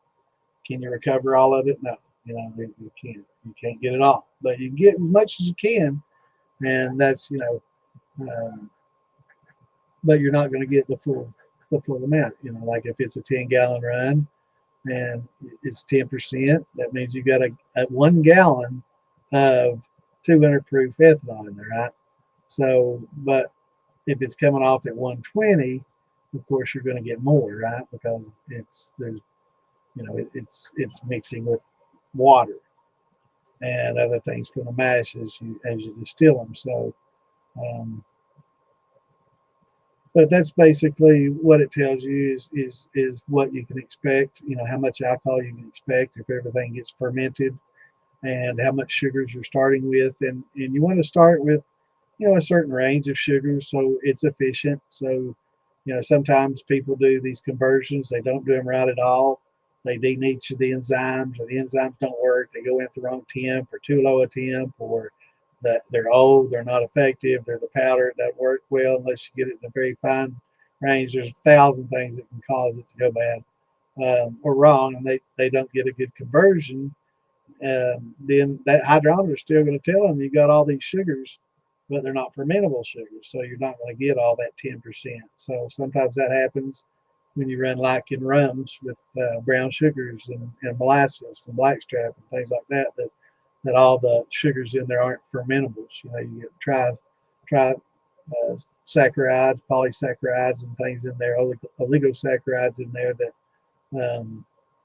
aren't fermentable, and dextrins in there that aren't fermentable. So you're not going to get that full 10% potential.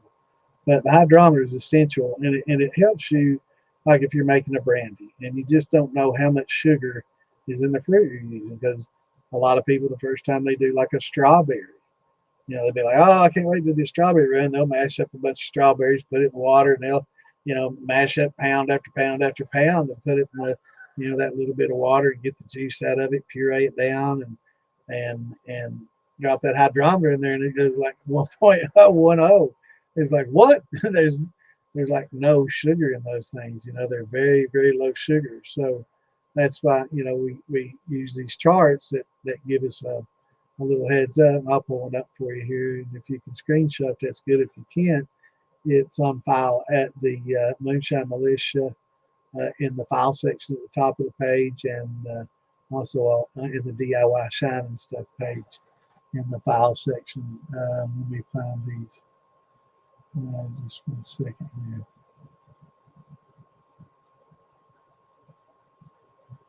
Interesting.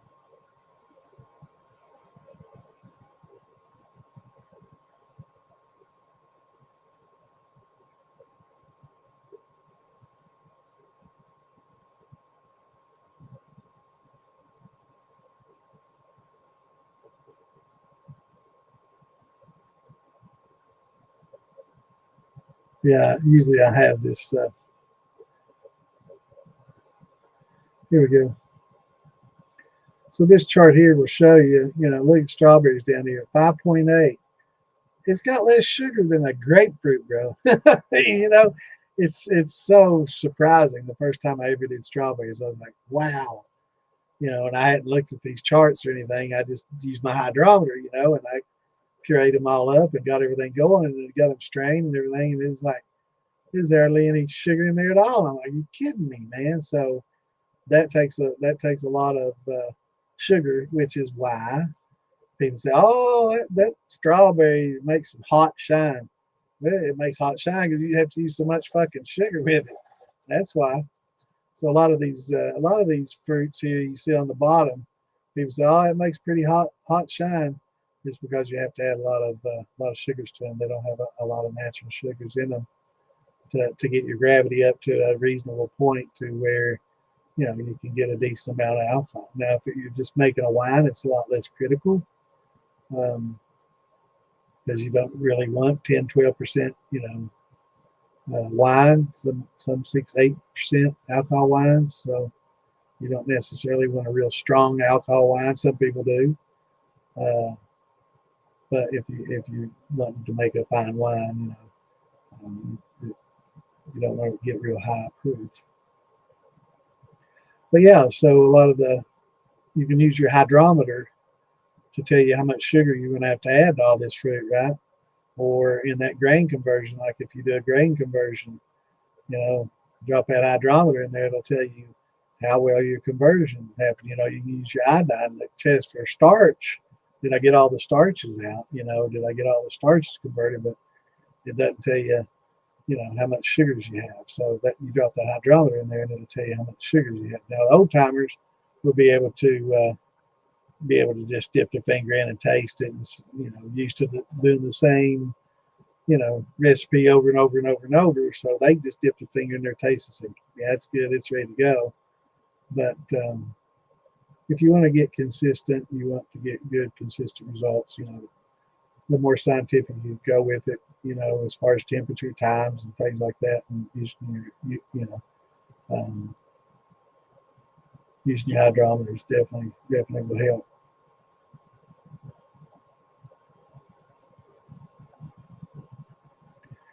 Yeah, I just don't try to read into any of that.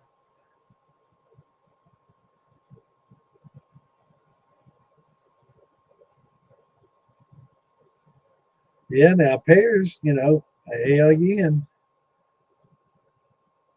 surprisingly high, but there's a range on pears because, if you get some of these pears that are really hard and a little immature, you're not going to have as much sugar in there. So these numbers will vary depending on how ripe the fruit is, and underripe is going to be less, overripe is going to be more. So this is probably just a good average. But I do like this chart because it also has some vegetables on here to kind of let you compare what you can get out of some vegetables and dried fruits. This is interesting here because a lot of people like dehydrating it to concentrate flavors. We were talking about earlier how making wines, how you can boil the water off to like you would a maple syrup to concentrate sugars and flavor. You can also do that by dehydrating it and taking all the water out of it and mashing in with that, because you can kind of concentrate your flavors that way as well. See,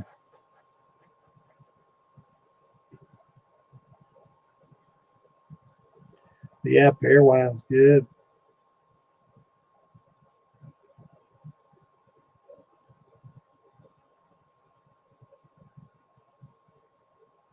What's going on, Scott? What's up, Mikey?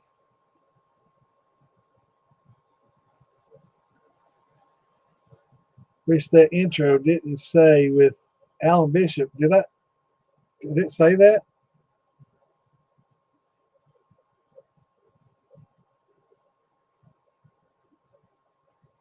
Did I use my old intro? Does it say that? What intro? You got me confused, bro. All right, let me look at what I posted.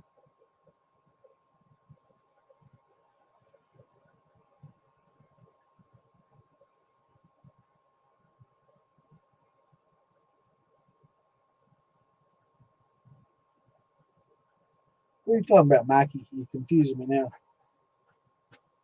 What intro?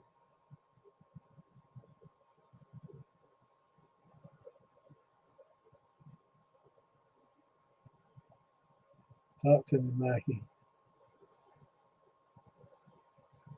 Yeah, the blue ones work real well. The black ones, I mean, they all have their purpose. The black ones work well, like in the wintertime when it gets cold, and they can kind of self-regulate their heat by, just the sun shining on that black keeps them warm. So, it just depends. But they can definitely get too hot easily in the summer. What's going on, Big Cat?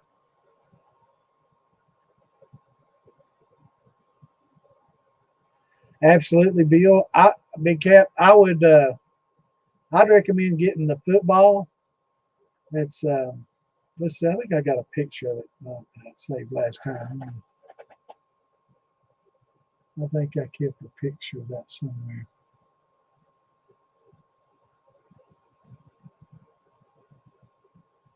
Let's see here. Are you familiar with what I'm talking about with the football steels? I'm pretty sure. Oh, damn.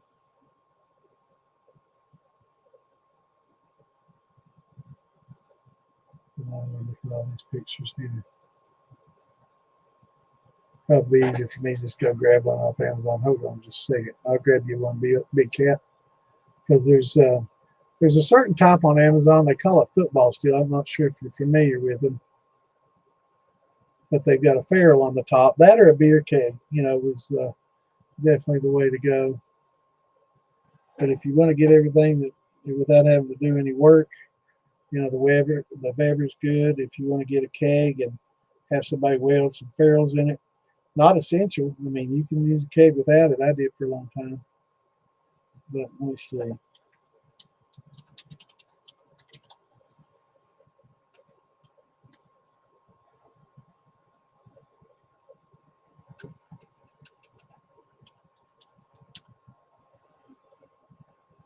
Okay, let me grab that.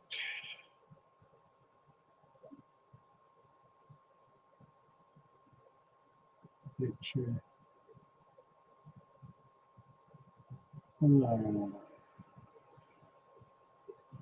Let's see. Let me take it screenshots.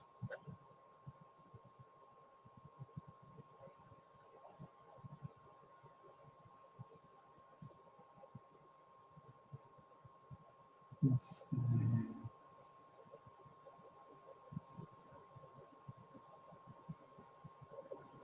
Okay.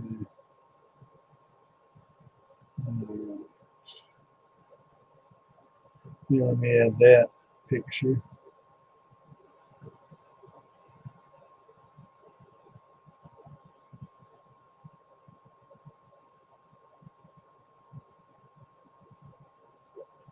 Here we go. That's what we call it, Weber's football. And of course, the head shape, that's why it gets its name, the football steel. But it's a great starter steel.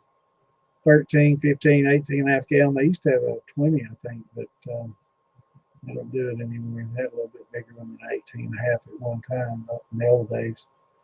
But that's the basic setup. It's got a little pump in there to circulate water through your condenser. It comes with your line, about everything you need to get started. Got your little silicone plastic graduated cylinder and a little hydrometer in there to measure proof. Now this isn't going to do like the triple scale hydrometer. I should have mentioned that earlier to Greg. The one that's measuring your mash is called a triple scale hydrometer. And then you also have another type of hydrometer that measures proof. So I was talking about the one how it's calibrated for water and sugar. The alkalometer is calibrated for alcohol and water. So but basically the concentration ratios of each will influence how it floats, right? The more alcohol, the thinner the body, the deeper it sinks, the higher the proof it shows on the chart, and vice versa.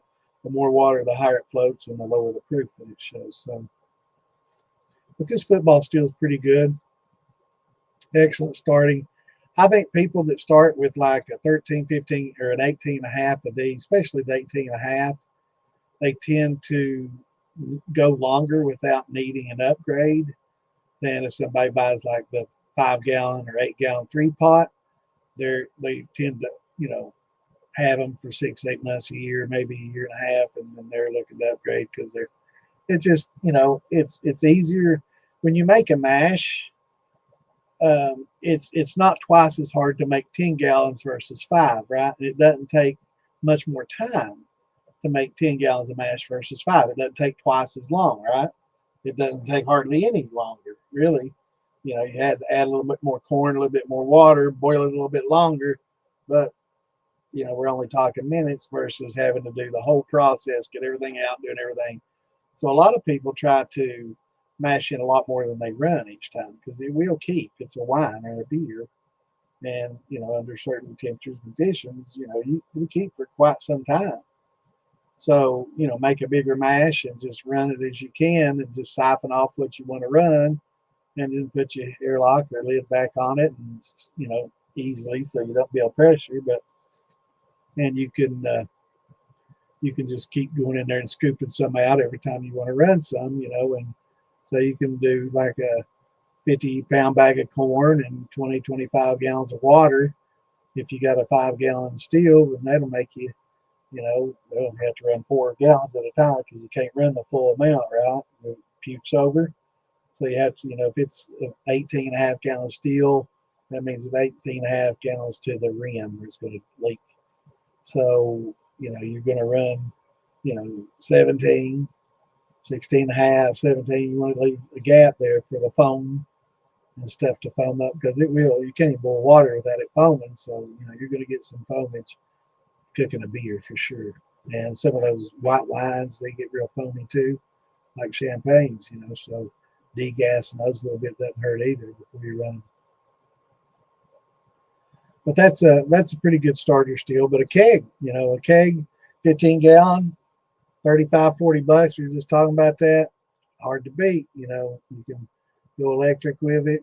Get some ferrules welded into the sides. You can weld you a bigger ferrule on the top side for a big clean out, and kind of modify you a good keg.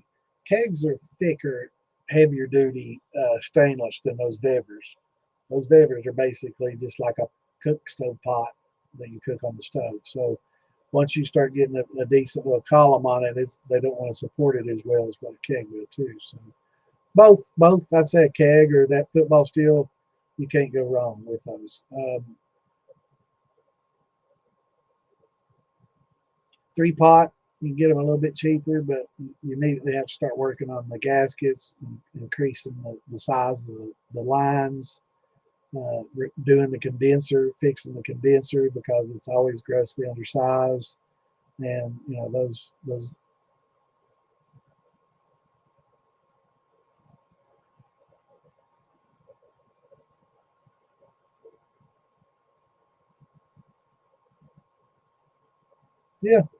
Yeah, 13 gallons is decent size. It's just 5. If you get a 5 gallon or an 8 gallon, it's a lot of work. 13, 15, 18, then you're getting some pretty decent, you're getting some pretty decent amount of product out of it, a little bit more worth your while than, a 5 gallon steel that's running 3.5 gallons in 3.5 gallons. You might get maybe quart. You're not going to get a lot, so it's a lot of work for just a little bit of return. So, bigger the better, less often you have to do it, and easier to make cuts on.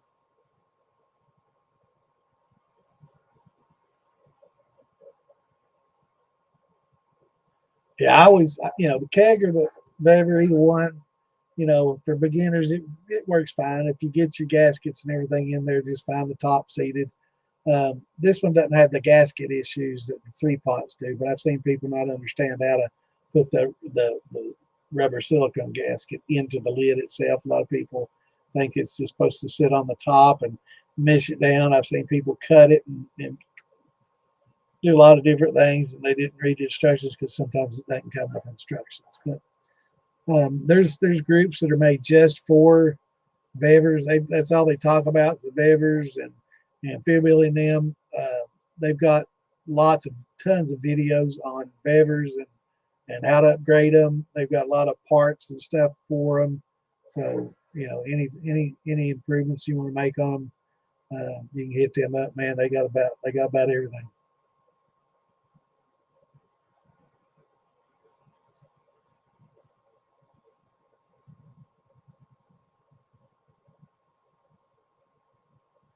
I'm getting way behind.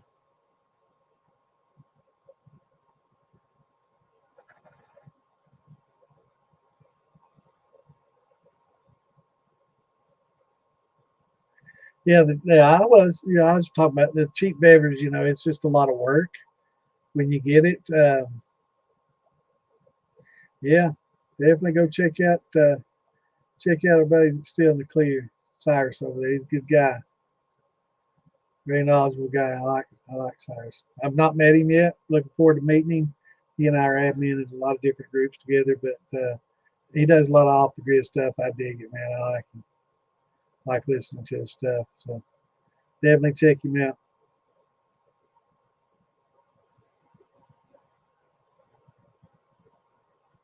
Yeah, you can start out with the football. The football you can pack it with. You don't have to use it like the rectification, like they tell you, instructions how to use the rectification and all that. You don't have to do that. Just use it like a whiskey head, and you can put your copper mesh in there, where it's got like a ferrule in the side, and you can just stuff your copper in through that. They come with ceramic balls, not really balls, but ceramic tubes for um, reflux, but just put your copper in that football and it works. The footballs work very well, but that and the keg, both of those you can get them going pretty well. The 18 and a half gallon football steels run about 220. A keg is about 35. If you want to have a ferrule added to the top for a clean out, um, probably going to cost anywhere from 60 to 100 plus, to get somebody to weld that in, take that in for you unless you know somebody. So it's, you can spend a little bit of money investing in your keg and get that clean out put in there. Have a couple of 2-inch into the sides, bottom, not just the side, middle, lower, so you can run some elements in there and do all electric.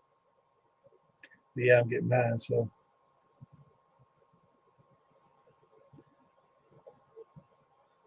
yeah, if I was going to buy a bever, it definitely have to be the football. Um, Again, the others work fine, but they just require modification and work. And if you don't want to put the time in to fix some of the little quirks that they have, but there's thousands of them out there, man. People make perfectly good shine out of it. It just requires a little bit of work.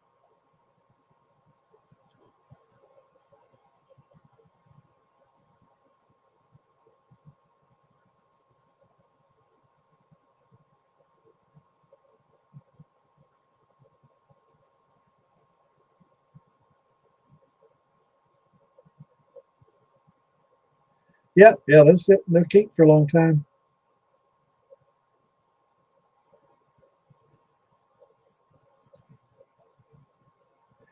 Yeah. Yeah, I get behind at times. I want to answer everybody's questions, but sometimes I get a little bit behind. So Clint and him try to help me out a lot about keeping up with those. While I'm trying to answer one person's questions, they'll try to help you answer yours. And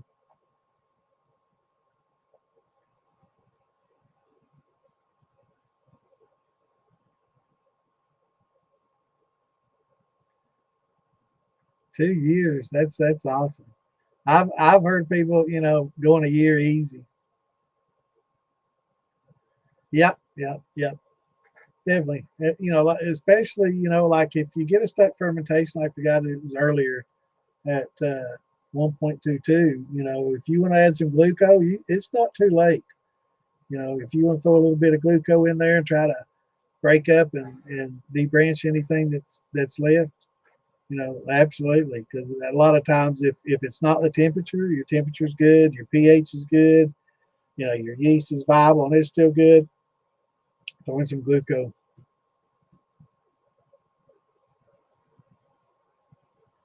Yeah, got to keep those acetobacters out. That's the, especially like in wines that you're going to age and go for a long time. You know, for making a brandy, it's not as critical unless you're going to really age it properly to make a wine and then a brandy. Most people make a lazy brandy. They just, you know, just convert it and do the primary fermentation. There's no secondary. They go primary into the boiler, which is unfortunately how most brandy's made. So they don't get to mature as a wine before they're made into a brandy, and you can definitely taste the difference. But there's a big, huge cost difference too, and time and ability. You know, it's. I made my grappa that way. You know, I let it age like a year and 4 or 5 months, and then I distilled it and let it jar age for another, you know, 6, 8 months. So it took 2 years to make it, but it was the best fucking shit you ever drank, you know. But it takes a long time to do, you know. It takes a long, long time. You have to have a lot of patience, and it, you know, if you were trying to do that to make a living, you know, that'd be a 200 bottle jar, you know, $200 a bottle. That, you know, that's a top shelf thing, and you know, it's hard to do that unless you get into a market and niche. But it's definitely high quality, really good, the best. But it's just, you know, most people don't. You can't really do that as a. Depends on your business model, you know. And if you're doing it for yourself, if you have wines that have matured and you know, reaching, maybe getting a little past maturity, you know, if you have enough of them, you can run those, and those make damn good brandies, damn good brandies. And I've had a lot of people that'll have a bunch of different wines and they'll just mix them all up and run them. It makes the best fucking brandy they've ever drank. And they're like, I can't remember how many of which and what I put in there. I'd love to be able to do that again, you know. Then they try to replicate it. So, but yeah, keg or a favorite football. Yeah, yeah. As long, well, you don't want to keep it completely sealed. What you do is you keep it sealed and you use an airlock. So if you're going to be long term, I highly recommend using airlocks. If you're going to just be a quick, you know, 3 or 4 days like a grain mash and done, or you're just going to, you know, do it quick and be done with it, not as you know, not as essential. But if you're going to make wines and long term fermentations, yeah, you need airlocks. Don't let anybody kid you. The fruit flies. Fruit tends to have an acid. It's acetobacter. It's a bacteria. Uh, Acetobacillus or something. You know, it's a bacteria that forms in decomposing fruits, and it creates mother of vinegar. You know, as acetic acid. So it forms.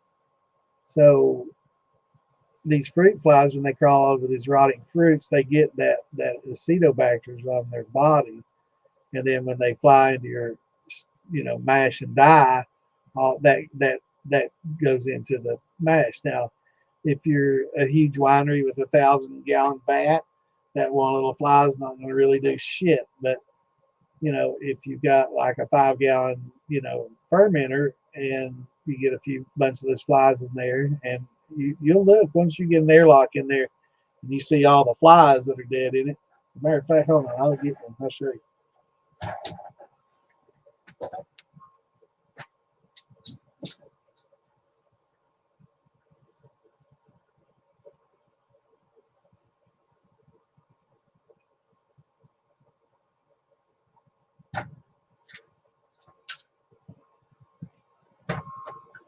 You see all those little, you know, kind of hard to see.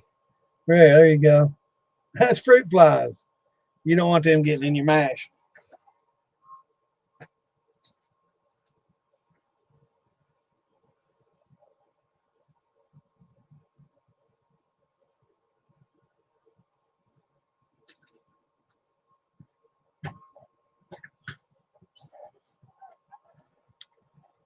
Those get into your mash, and over time, now it doesn't happen quick, which is why with your grains and stuff, it's not as essential because you're going to be probably fermenting it pretty quickly. But anytime it's going to take a lot of time, I don't care what it is, it's good to have those because the over time they build up and they keep feeding and building and feeding and building, and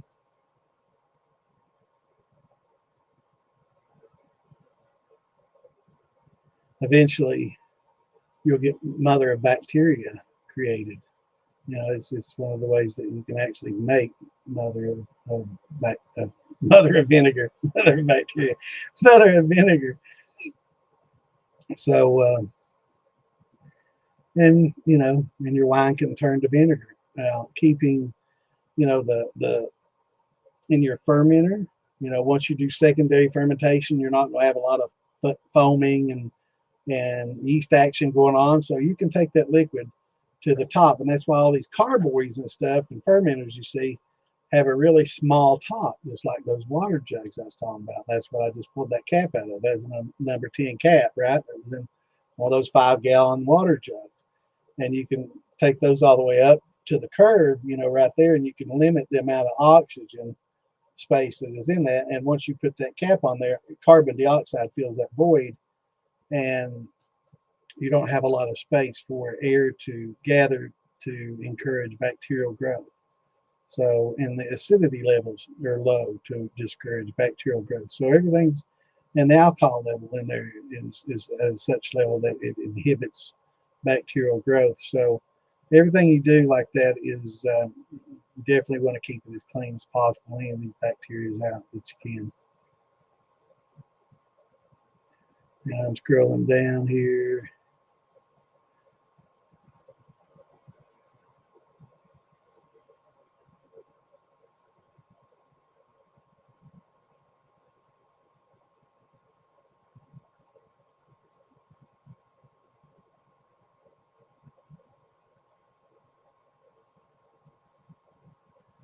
English plum tree. Now, plums make really good wine and really good shine. Some of the best. They really do. I love plum wine. I've got cases of it in there. And I've made what's called Slivovich. It's a moonshine made from plums. It's a good flavored shine.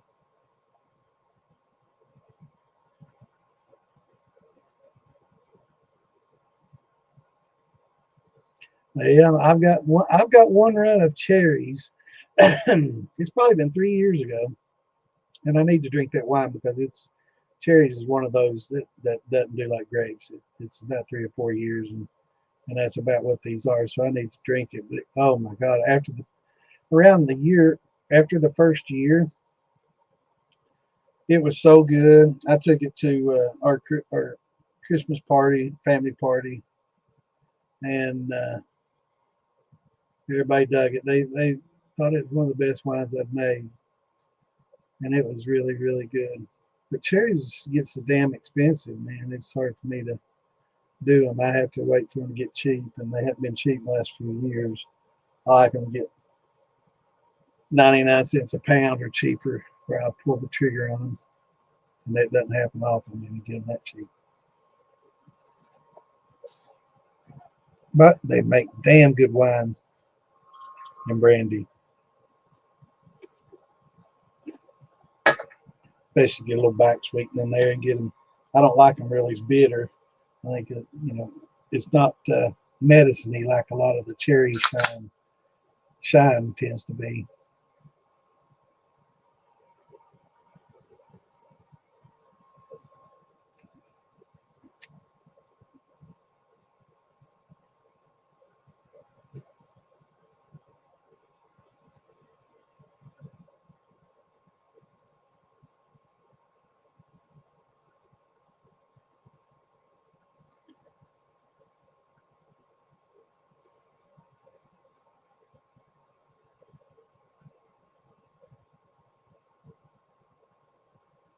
Welcome back. Not a whole lot, brother. Not a whole lot.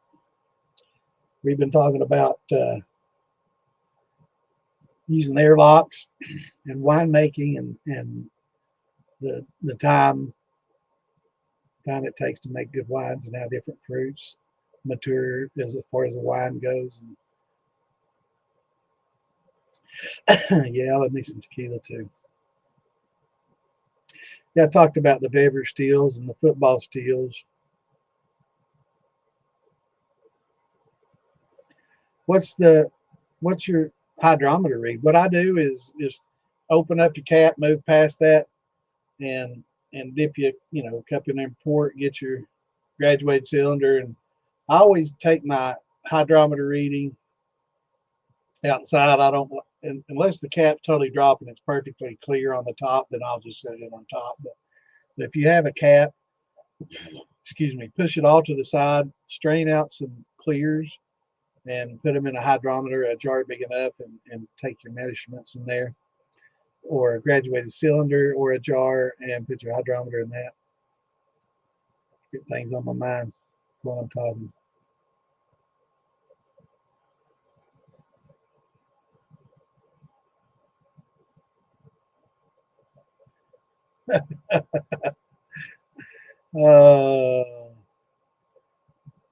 Was that your Spanish fly?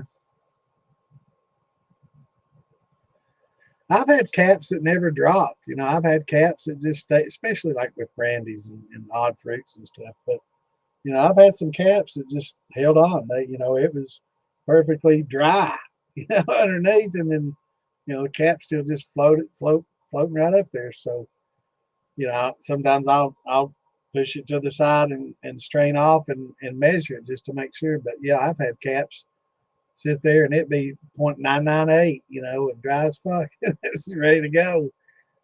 So I've had to skim a few off. That's funny as hell. That's cracking me up. That highlight that.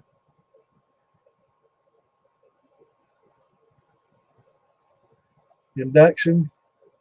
How well is that working? I know some they say, I guess, that it's working okay. Do you get pretty good heat transfer with it? Boil some water and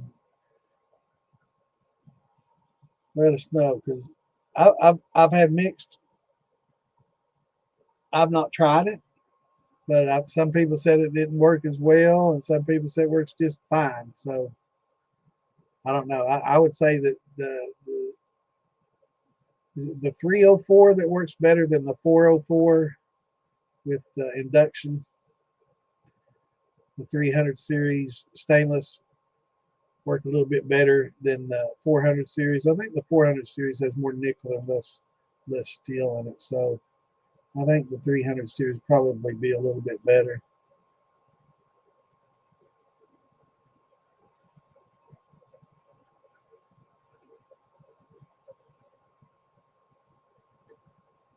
Okay.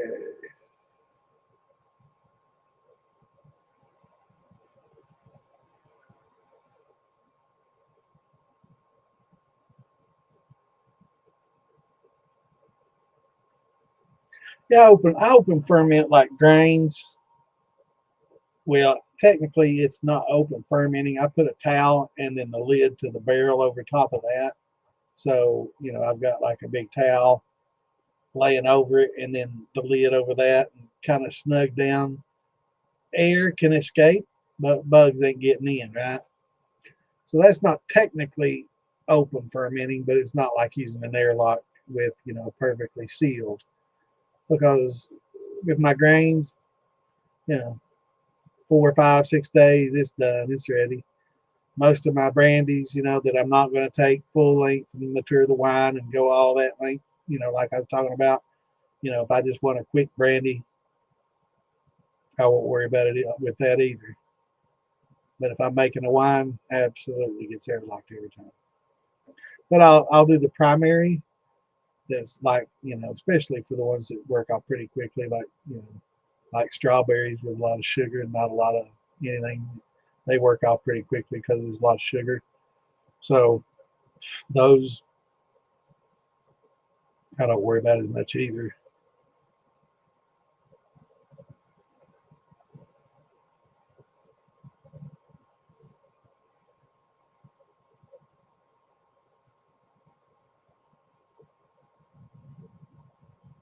Yep. Yeah, you can flip your kegs over and use the bottom as a drain, and you can, you can ferment in a keg, just fine. And at the bottom where the tri clamp is, like Clint's talking about, you can put your little butterfly valve on there, or a gate valve, and open it up and let all your flocculants and stuff out, and kind of clean it up, and get a lot of that out without having to siphon into the secondary like I was talking about.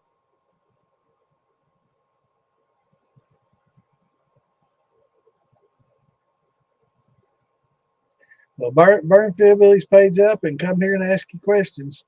We'll get you going, brother. Yeah, yeah, they carry it.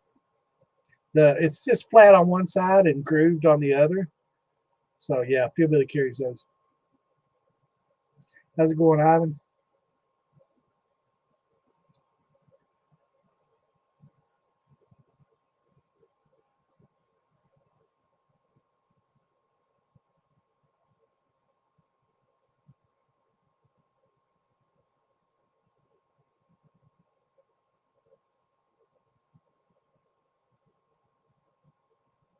Yeah, I agree. Yeah, I'm looking forward to meeting him.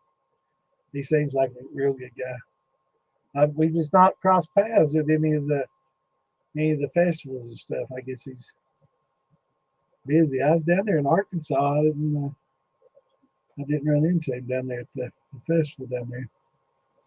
But yeah, I'm looking forward to meeting him. See, he's pretty chill. I love that off the grid stuff too.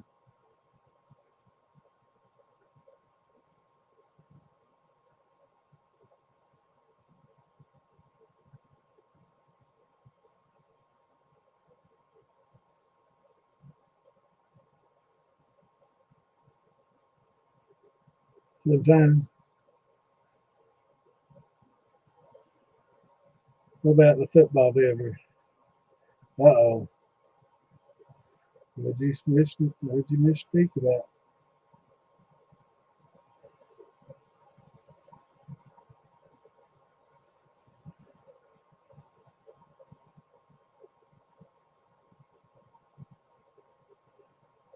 They like the streams too.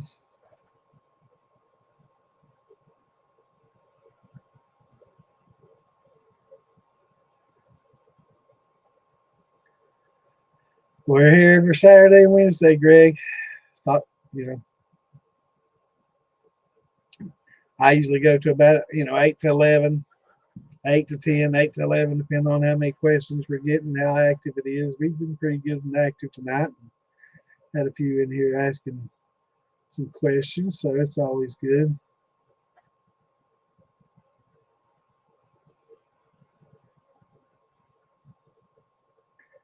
Yeah, Jeff, I remember somebody was talking about selling that. If somebody's wanting a good setup, right there it is. What, you're in North Carolina, right, Jeff?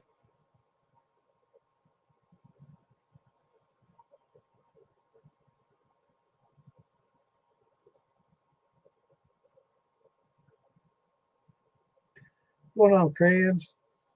I'm a little behind, brother. I'm sorry. Not too bad. 15 minutes. I'm getting bad though.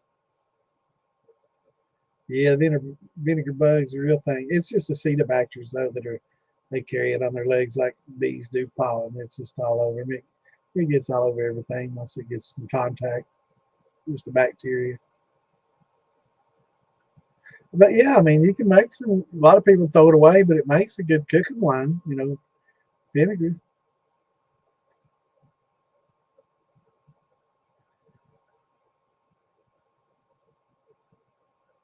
I've had some turned out pretty tasty, but they were wines. It wasn't like a grain mash or something. Yep. Yeah, that's a good idea. I mean, if you put like heads in there, it might attract them, but it'll definitely kill them.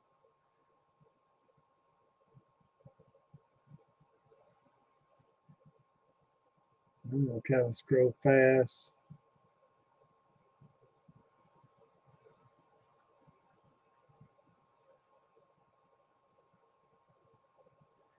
Yeah, I like the sound of using some kind of mineral oil or vegetable oil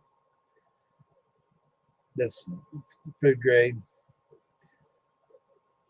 Mine, I just have to go in there and top them off every few weeks. It's not a big deal. It's in the laundry room, so when I go in there to do laundry and stuff, or get a bottle of wine, I can check them out and top them off. I keep a little bottled water right next to it, so it's not big deal.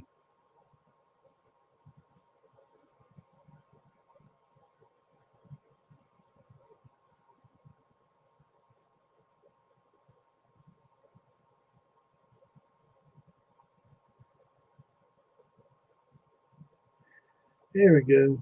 Did you answer that already, Clint? If you can keep the lacto from building up in there and keep things hot to and killed off and replenish it with grains, a certain percentage, you can go, just keep going forever and ever and ever. As long as you take out grains and add fresh grains, 10% every time or something like that, you go forever.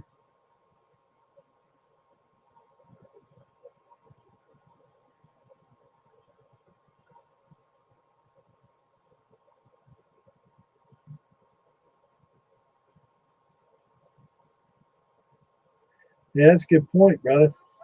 Damn good point.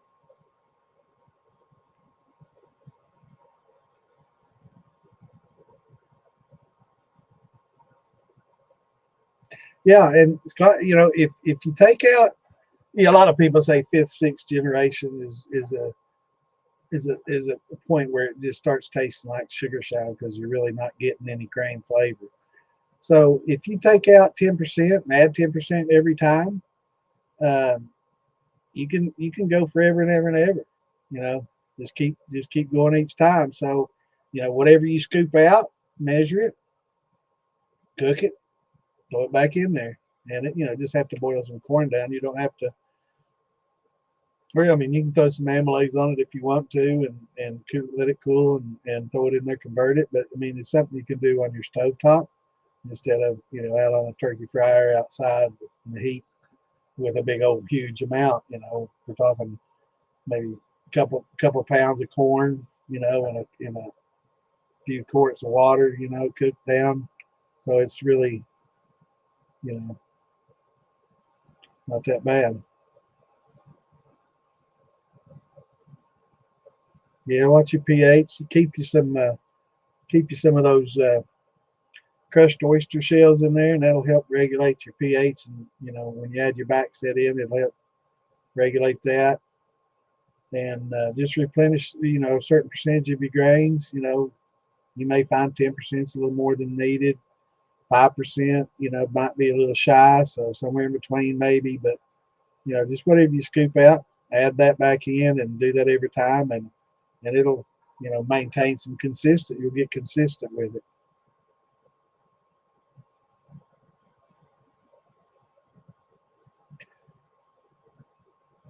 I'm not sure about if you're talking about the football steel gaskets. I don't know if you one of the big ones for the lid, but if you find an 18 and a half, let me know. What's going on, Chris?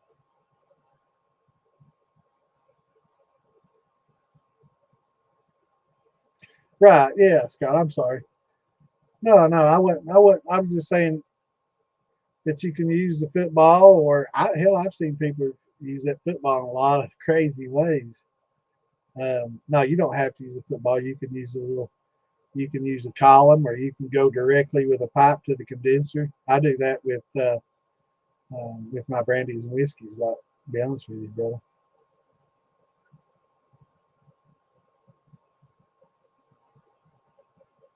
Yeah,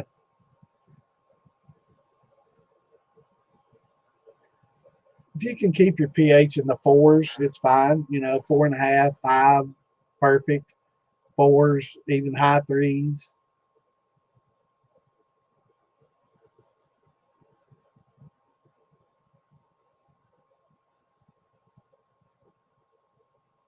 Yeah, when you throw that back set in there, it'll work on those eggshells oyster shells and coral, and it'll release calcium into it, and that's essential for fermentation anyway. So the yeast love it. So it helps in more ways than one. It helps keep your calcium up, like using limestone water. That's one of the reasons the limestone water is really good, because of the calcium.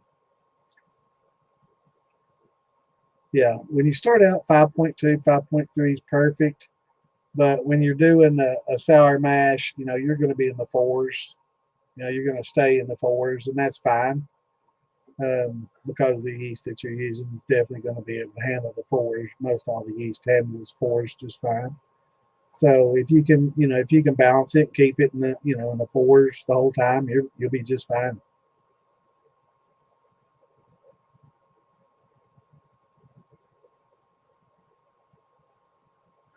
But that's how you can kind of, if it gets too acidic, don't add as much back set the next time. Don't put as much of your back set in there. Just add a little bit less and a little bit more water, and bring the pH up. With the water and sugar that you're adding, and just use less back set. You can regulate it that way. But yeah, if you can just keep adding X%, and it's always somewhere between 5 and 10, probably 8. But I mean, how are you going to figure 8% of what you got there? Just eyeball it and just take, just a section out and say, here's one, two, three, four, five, six, seven, 8, and then I can kind of figure 8 out of that, and just pull a handful out and replace it with about the same amount, and it'll get pretty consistent once you take out the same every time. And if it's like a cracked corn, yeah.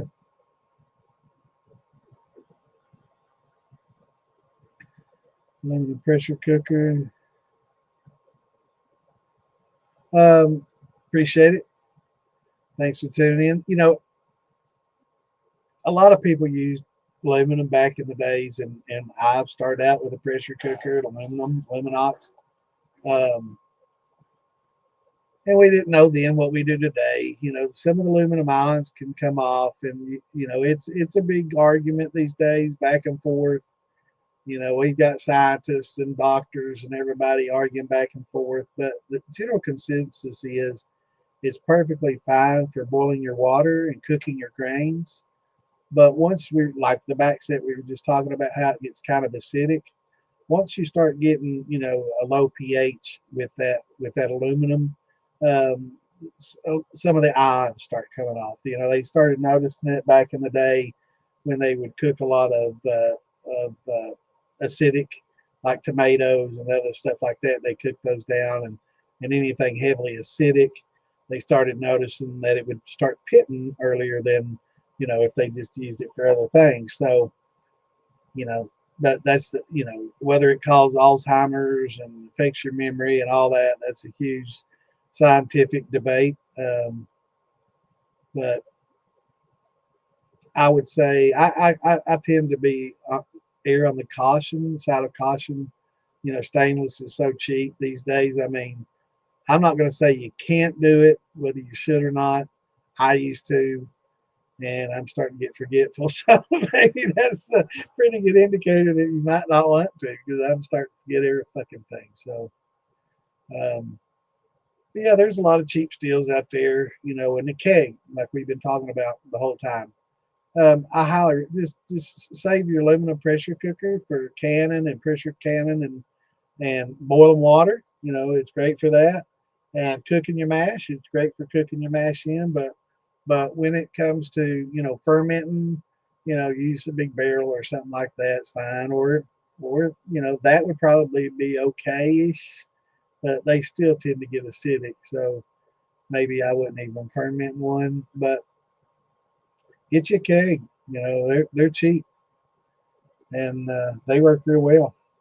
And it's easy to get you a ferrule, 2-inch ferrule, and they've got the 2-inch ferrules that have like a threaded cap on the top of the ferrule, so you just put it right on the beer on the keg, and it's got a threaded, on there, so you can just put any kind of threaded pipe or threaded copper. If you wanted to solder some copper, you could do that route, or compression fittings or whatever you wanted to coming out of something like that. If you didn't want to go, with sanitary ferrules the whole way. Let me get a picture of that, and I'll show you what I'm talking about. I like using pictures because it's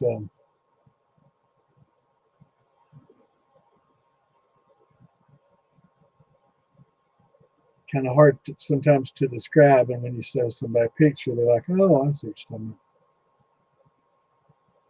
about." I should have one in my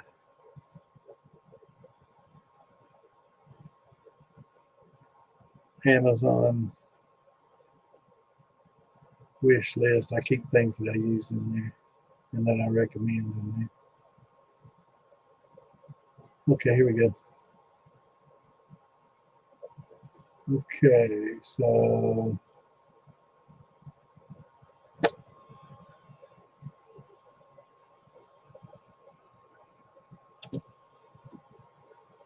now this is like a 3/4 to 2-inch fittings, and they do make different sizes. Let me carry that over for you.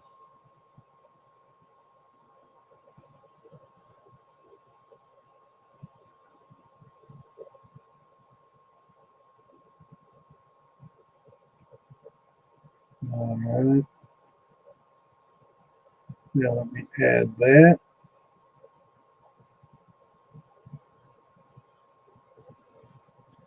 Looks like that. So this will fit right on top of the keg, and like we were talking about a minute ago, there's a flat side that right underneath this there's a gasket, and then there's a tri-clamp, right? So if you're not familiar with tri-clamp fittings, that's how that works. That gasket that sits on the keg, the flat side will sit on the keg, and this side has a ridge underneath here.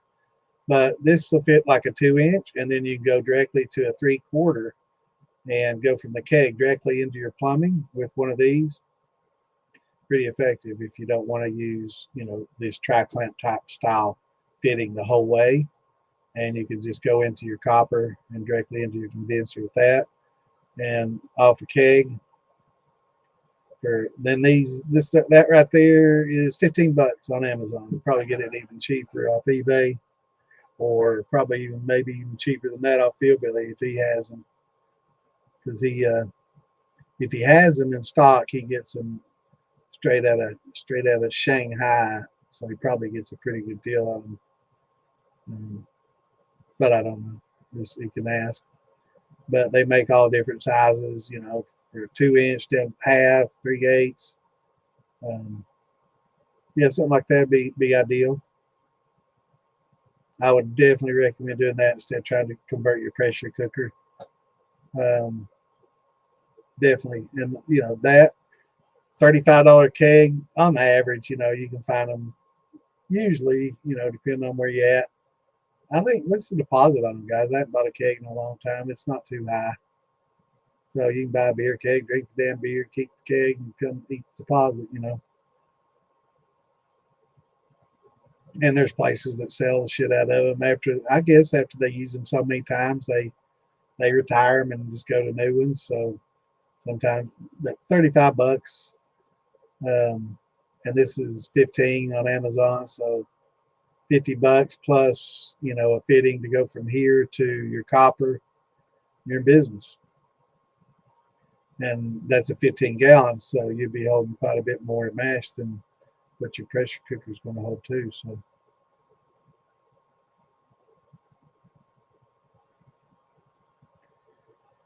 yeah, for the beer drinkers, I always like Boilermakers, for most beers, but I do like some of the the dark beers. When I was in Europe, France and Switzerland and stuff, I like drinking some of those dark beers. Were pretty interesting.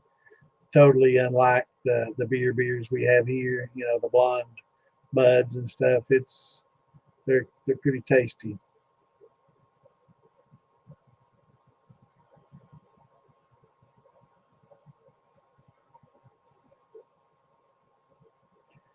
Yeah, I'd definitely do that if you can get you some beer kegs.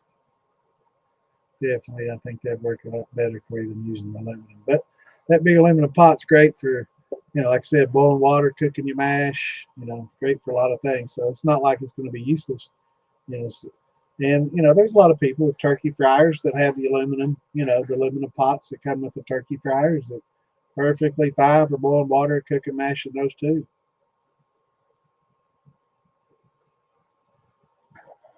There are a lot of people that cook mash in turkey fryer pots and aluminum turkey fryer pots. A lot. So it's fine. I just wouldn't ferment in it and I wouldn't distill in it.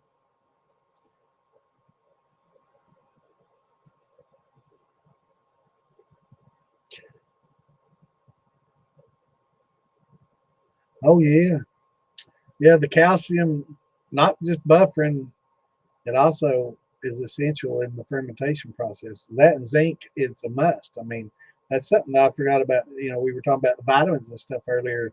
I was talking about biotins and some of the other things that you get out of tomatoes that are beneficial. Now, I'm not going to put tomato paste and all that shit in a brandy or, you know, but like if you were doing a grain or something, it's not going to hurt if you want to do it. But as far as using just that for a nutrient, no. And raisins for nutrient, no. It's just not a good idea. Actually, it's a lot more expensive than the Fermo and the Fermade and the Fermax, and not nearly as effective. So it's a why. It doesn't taste good. I can't imagine that. Tomatoes in my brandies, or in a lot of anything pretty much that I do. Maybe a vodka that I was going to do, that I was going to just distill the shit out of and, pretty much take all the flavor out of it. Yeah.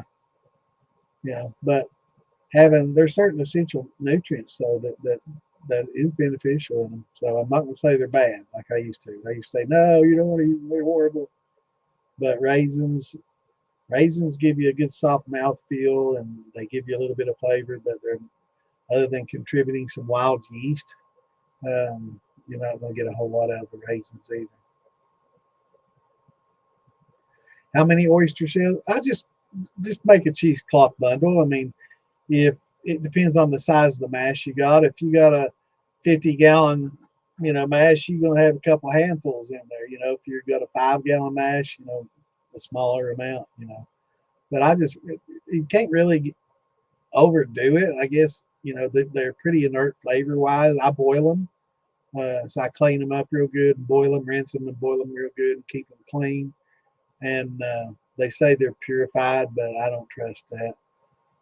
You can get them at the feed store in 40-pound bags.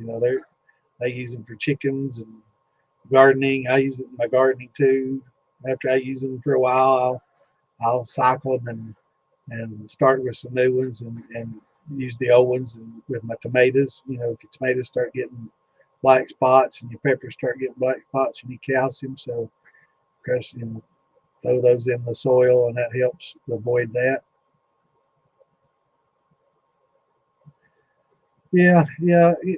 That and the acidity, helps free some of those aluminum ions from the actual pan. That's what causes the pitting, and probably not a good idea over the long haul. They say it does you know, gives you memory loss and that might be the case. That might be why I'm forgetful.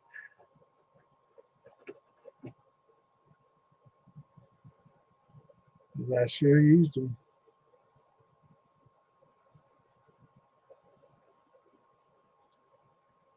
Bread yeast is perfectly fine. I mean, if you're doing grains, bread yeast is fine. I mean, if you like the flavor of it, I mean, who's to say that it's not good if you like the taste of it? I know a lot of people that love it. They've tried Daity, they've tried all the different yeasts and SAF, and they end up going back to good old bread yeast, no Fleischmann's. I used it for ages. It works perfectly fine. It doesn't have the highest alcohol tolerance, probably 12, 14%. Doesn't have the best temperature range, like some of these other yeasts that designed for a little low temperature, like some of the wine yeast and stuff. It doesn't have as great a range for those, and it might create a little bit more flocculence than that's the sediment in the bottom. They call trub flocculence, yeast bed, whatever. Might be a little bit bigger. But some people like the flavor of using the bread yeast with their grains. Now I wouldn't use it with like wines and stuff, but with like your grain mashes and stuff, it's perfectly fine. There's a lot of browbeaters out there that say, "Oh my God, he said use bread yeast. Can you believe it? Oh my God, I'll never listen to him again." There's actually pretty decent sized distilleries out there that make whiskeys every day with bread yeast, and people don't even know. So yeah, but experiment with different yeast. I can't say there's no right or wrong answer to that. Yes, you can. Is it the best? Probably not. Um, but best is subjective. What's best to you is maybe not best to somebody else. So it's good to experiment with the yeast. But generally people tend to gravitate towards the daty yeast. It's inexpensive, and it's designed for you know just that purpose, a grain mash with for distilling, quick and done and easy. And but is it the best? Probably not. I mean, there's a lot of different ones. Some people say this is the best. um, the 927 from Farm Solutions. There's a lot of different yeasts out there, and you really should experiment with the different ones and see what flavor you got, because they do each have unique flavor characteristics, and some people get used to that bread yeast. That's just what they want to use. Yeah, just it's the crushed oyster shells for chicken. Now I get like the 40-pound bag, because like you can get a 5-pound bag and it's like $6, or you can get the 40-pound bag and it's like 12. And I use it gardening and stuff, so and it doesn't go bad. They're ancient. The coral is basically ancient coral that's embedded in with the oyster shells and stuff, and it's all been purified, they say, but it comes out of the ocean, so there could be little critters in there. So I boil mine just to be on the safe side. Excuse me, rinse them out real well, so I don't want any off flavors from them. But yeah, the it's good. It's good for a healthy fermentation too. It actually not just buffers. It provides calcium, much needed calcium.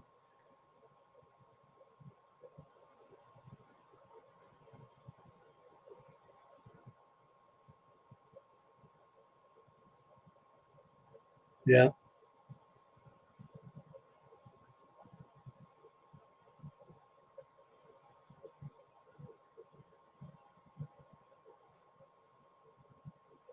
yeah. I mean, just keep them in the bottom there, and when you're done with it, just take them out and rinse them.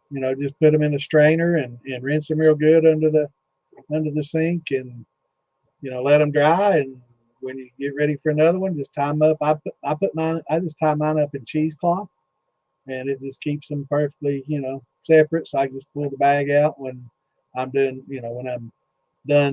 racking it off, siphoning off everything. I can just pull that out, set it in a strainer, run it under some water, let it dry. Next fermentation, bag it up, put it back in there.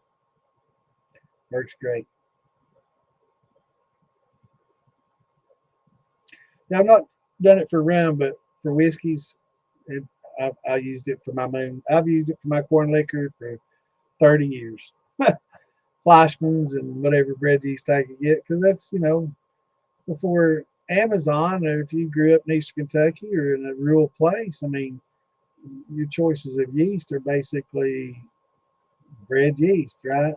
Now these days probably a little bit better variety and some storage, but for me in the 70s and 80s and 90s, you know, it's pretty much bread yeast. That's all you get.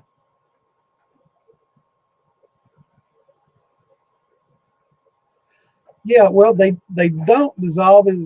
They do dissolve, but the acid, as acid develops, and there's all a whole host of acids, organic acids, tons of them that are created in in the fermentation process. And as they're created, that's why your pH drops as fermentation goes. Your ferment, your pH will drop, and it becomes more and more acidic as all these acids are created. And as they're created, if you have this in there to buffer, it will slowly eat away at the calcium and help just keep the pH buffered.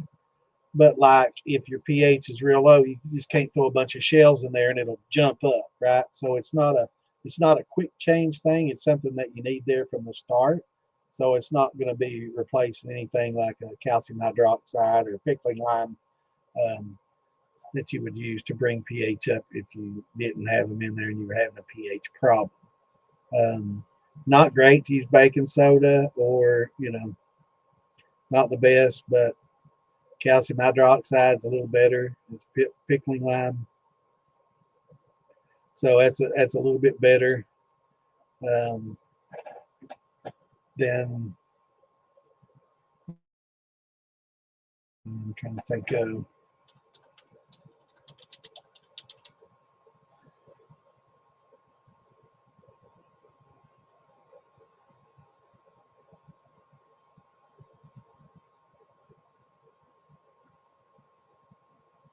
Hydrated lime, yeah. Calcium hydroxide or hydrated lime, builder's lime, any of those, pretty much the same thing. I like using the food grade stuff, so pickling lime works. But yeah, hydrated lime. So I was trying to think of both of those will work. Yep. Boost your pH if you have to quick, because even though it's not good to do that, it's still better to boost it that way and create the oxygen issue with the yeast than to have the yeast stress from a really low pH below 3. So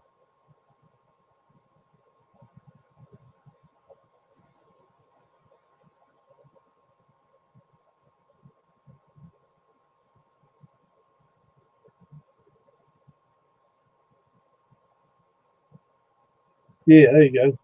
Or cheesecloth. Yeah, whatever you want. Yeah, I missed that.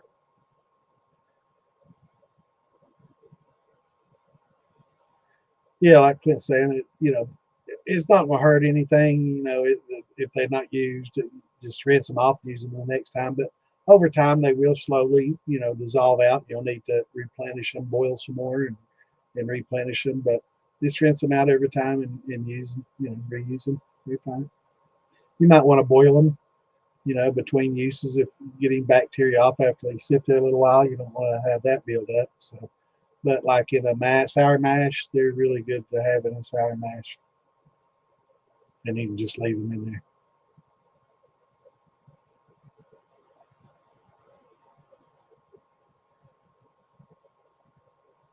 Yeah, yeah. Low pH in aluminum is a big no.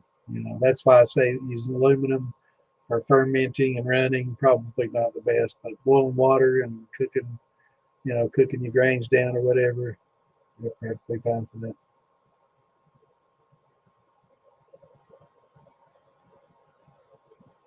Yeah, no, don't use a pickle jar. Yeah, we've had people talk about that. That's if the shit hit the fan and you had no other way of doing it. You know, you can do it this way, but it's dangerous. Don't do it. Don't please.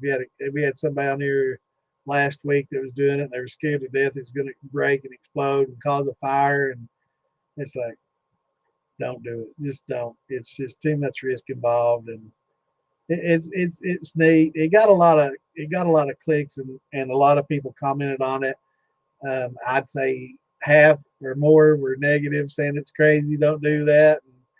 And, I kind of tend to agree, but it is something different. And if the shit hit the fan, you could do it that way, because some people say no, it can't be done. So feel really had to do it, prove it. But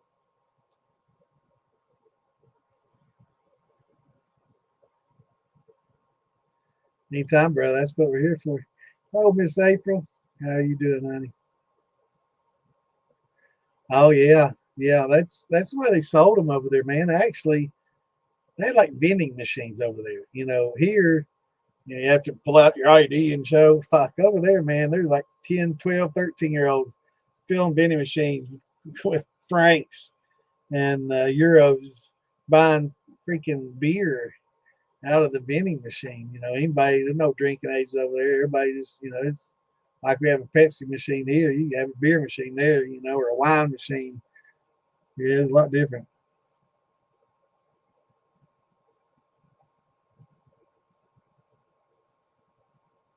But yeah, I like the dark beers best. They're very interesting. The blonde beers really don't do anything for me. It's just, I don't get that much flavor out of them. But some of those dark beers, man, they had some good grungy flavors.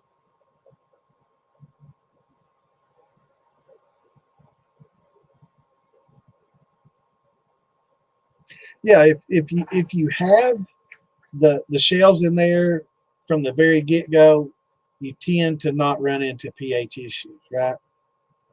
But if you forget to use the shells and you don't have them in there, it's not something that you can just throw in to lower the pH real quick. So, yeah, that's when you really want to use pickling lime or hydrated lime or something like that. Food grade. Um, I like the pickling lime for that. But if you have nothing other than baking soda, that's got salts in it, which aren't very good for your yeast, and this shit foams up a lot, and it's only a real short, quick fix, but it's still better than letting the acidity levels down. Measure your pH. Don't If it gets into the fours and you're a few days away from being done, don't start throwing this shit in there because it's gonna fuck shit up. Um, if it gets into the fours, don't worry about it. If you're getting close to the end of fermentation, that's naturally going to happen. You want that to happen. It's going to happen. It's just when it gets stuck and it's three or in the high twos or low threes, real low threes. That's when it's probably going to be time to add some pickling on. You don't want it to get that low and stress the yeast because the flavors that you get from that's going to be a lot worse than the flavors you get from adding the pickling lime and the stress that those cause. So it's the lesser of the two evils, I guess you could say. Bud Light. Yeah, water. That and Coors Light, and a lot of them, man. And all the light beers, it's like water to me.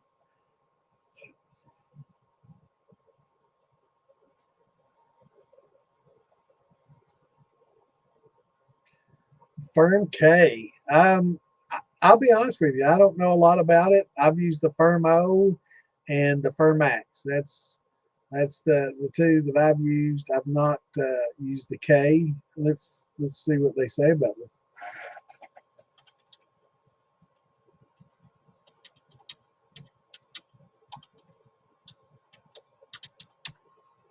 Let's just do a little Firm K versus Firm O and see what it says. Firm K contains DAP. Formate O is organic nitrogen only, so it doesn't have the diammonium phosphate. I would say that's probably your biggest difference is going to be that. The Firm O, it says gentler on yeast. A lot of winemakers like it, very forgiving. Um, Most people really love for their Firm O. You can't go wrong with the Firm O. The Firm K, I think if you're going to use the K, you might as well just use straight Firm Max. Pretty much the same thing. That.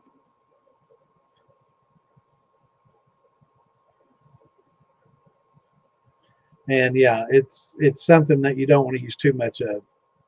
So if you got diammonium phosphate, dosage can be an issue, especially with wine making. I agree with that.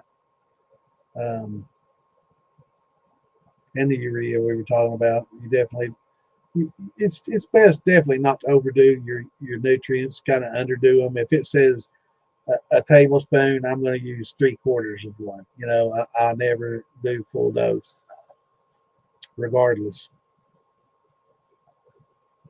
So I tend to always underdo them. But Fermo is probably one of the best options, really, for all around use. More expensive though than the Fermax, but you get what you pay for.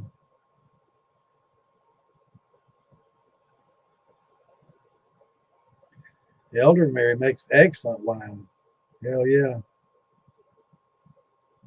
The elderberry is really good along with a lot of other things. You know, elderberry and blackberry, really good. Elderberry and blueberry, elderberry and cherry. You know, elderberry not only makes a good wine by itself, it's one of those things that a lot of people, a lot of winemakers use it in conjunction with other berries to make some pretty good ones.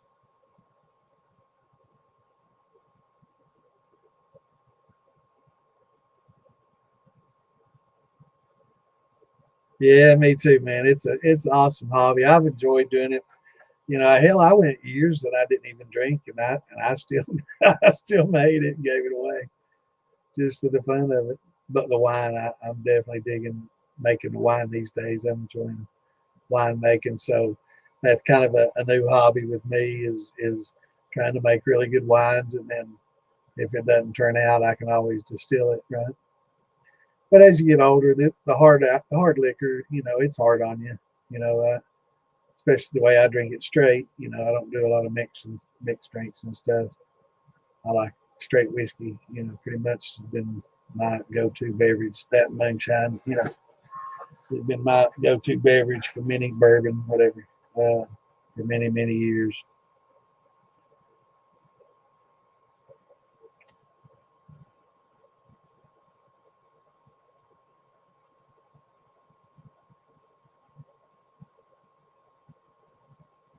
Yeah, elderberries are the bomb. They make real good wine.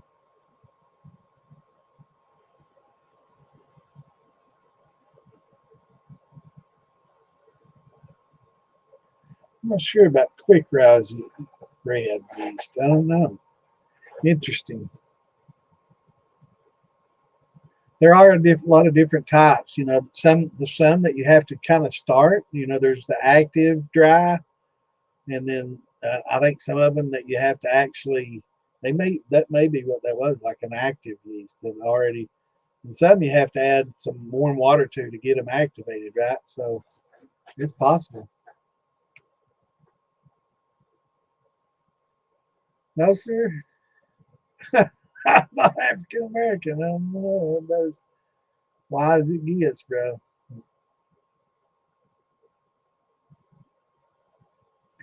But we got a lot of brothers in here, though.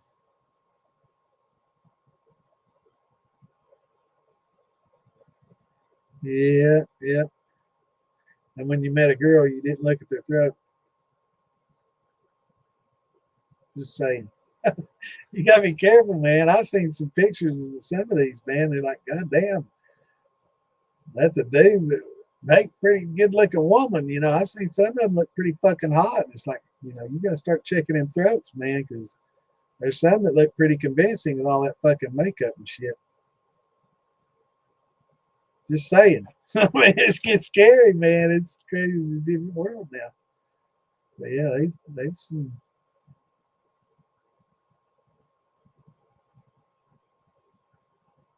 Yeah, I mean it's a different time, man. I guess there's always been transsexuals. You know, I'm I'm one of those people. You know, I think if that's what floats your boat, more power to you. I don't give a fuck.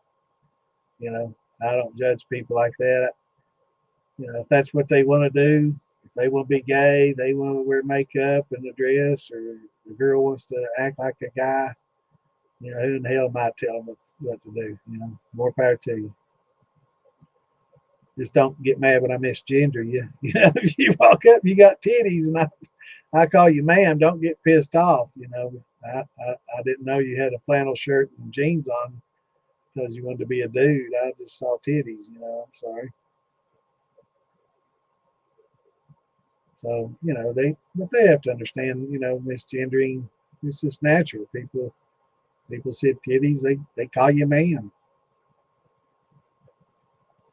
Like I say, I've seen some dudes look more like girls, and some girls I've seen some girls that look like dudes, you know. So, but yeah, I don't care what they do. That's their own business. That's the way they want to be. That's fine. I don't care. More power to them. Free country, you know. We fight for those freedoms, you know.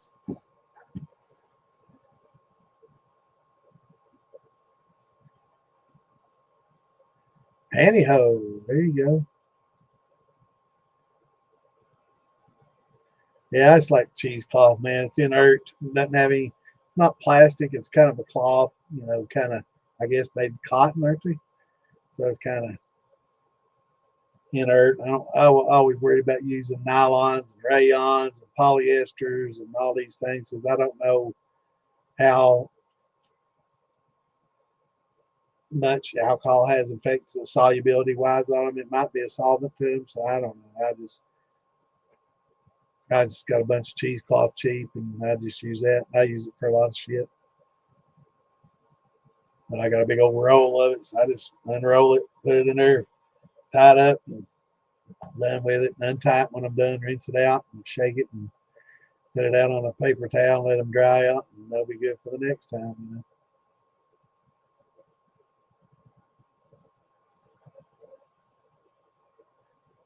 Yeah, there's tons of different yeast. That's one of the things people really need to branch out. I've heard a lot of people say all yeast are the same. You know, there's nothing that screams I don't know what the fuck I'm talking about than making that same statement. You know, because all yeast aren't the same, and you can get so many different flavors, so many different characteristics. There's so many different things that they're suited to. You know, there's certain yeast that are definitely better with meads than others. You know, I mean, they've been engineered for, you know, that specific type of fermentation. You know, there's certain yeasts that are made for rums that include invertases and things, so you can get some of those fermentables. You know, there lots of specialty yeasts out there that have things like that in it. So there's just so many different types of yeast and Quebecy yeast, but let's talk about very, very popular yeast. So, and wine yeast, different wine and champagne yeast. You know, I've got probably 6, 7 different yeasts that I experiment with, and I want to try more. And I've got the yellow label. I've got those firm solutions. Of course, I've got the EC1118. I've got Red Star Premier Rouge for my dark fruits. I got Premier Blanc for my light fruits and champagnes. I've got red yeast. I've got, let's say, the yellow label angel yeast. Um, D47. What else is? Of course, the Fleischmann bread yeast. And there's some other ones up there. I don't know. Hell, I got more yeast than I know.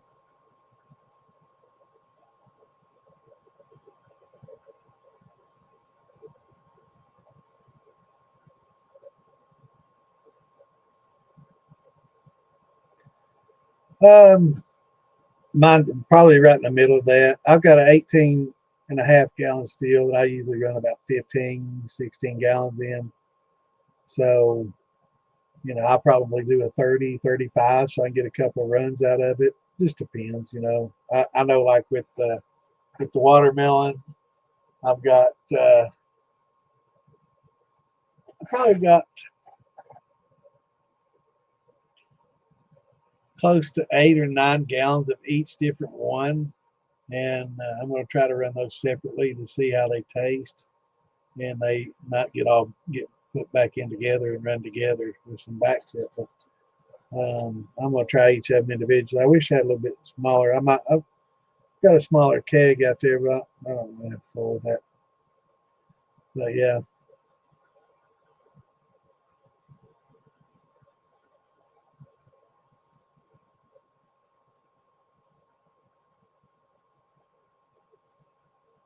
that's right. What's going on, Chris?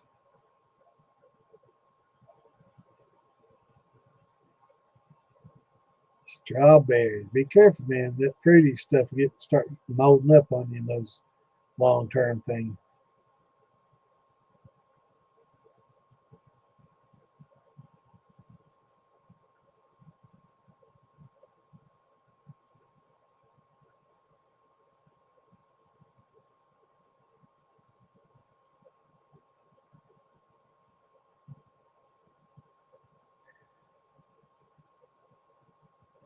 Yeah, the Quebec bottle, that's good stuff. That's real good stuff.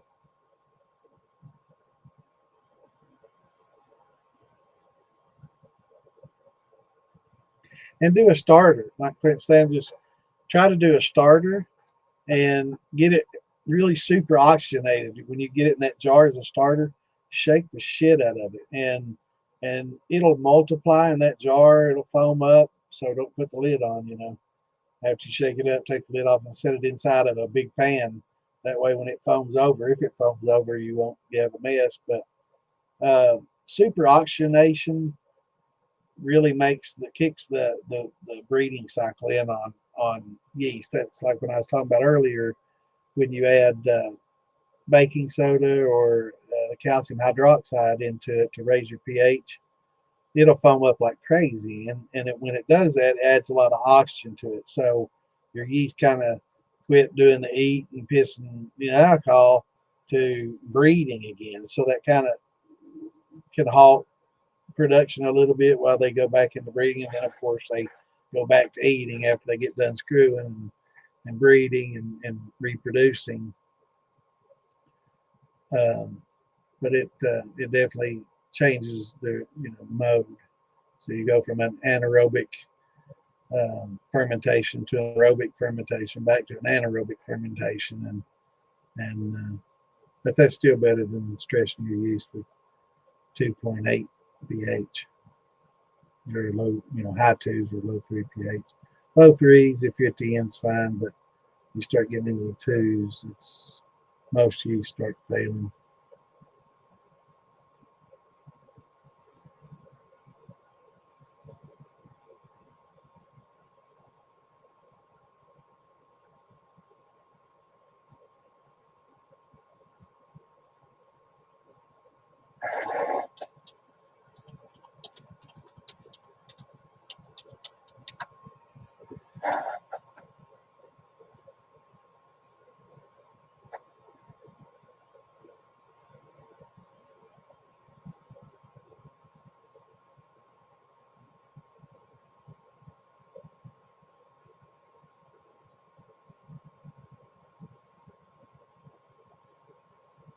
Yep,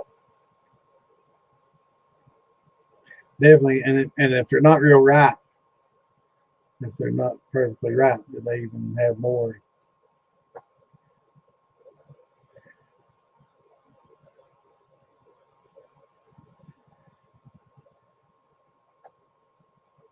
Yep, it's about that time, brother. Yeah, it's after 11.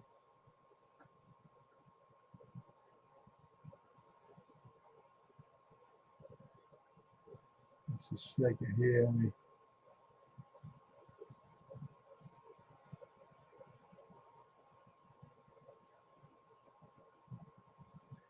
Now, why did I not see that comment? Shadow, 5 minutes ago. Let me see. Maybe that's why I didn't see it. I didn't scroll down. I was just looking at the militia pages. I'm seeing. I made a comment on Thursday night show with the ladies, and it didn't show up in the comments in the stream room.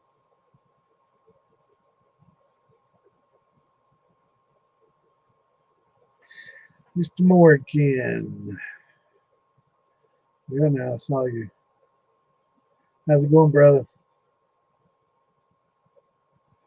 I saw your question there.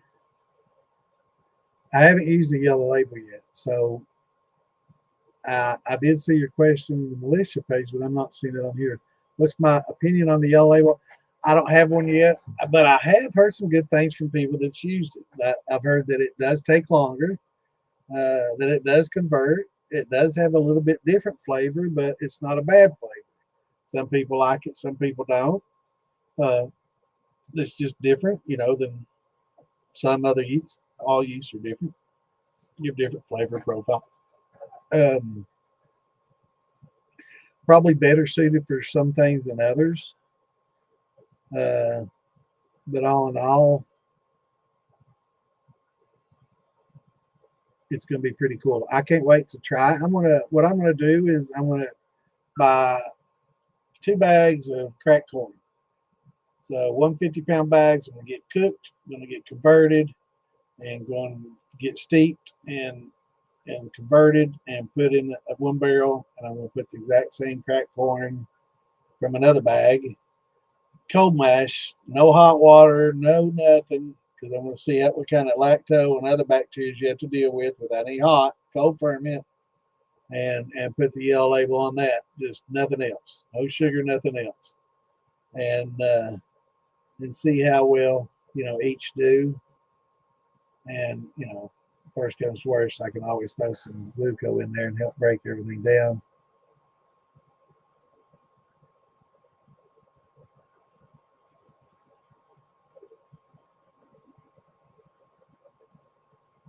Jose, I must have missed your question, brother. With a beard like that comes knowledge and wisdom. Thanks for sharing. Thanks, brother. I'm sorry, but I like when I get in here where I'm answering people from, as the questions screen, I can only see like 8 comments at a time on my little comments in the software that I use for the streaming. So I tend to get a little bit behind. So I'm not ignoring anybody. And so I'm sorry if some people think, oh, he's not going to read my comment. I just hadn't got down to him yet. So that's 11:09. It's 11:23. So I'm a little bit behind, but I appreciate it, brother. Thank you.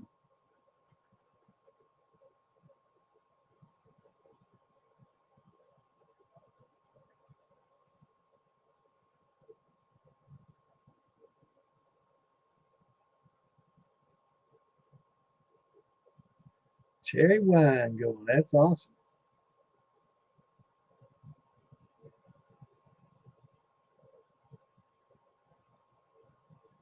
Yeah.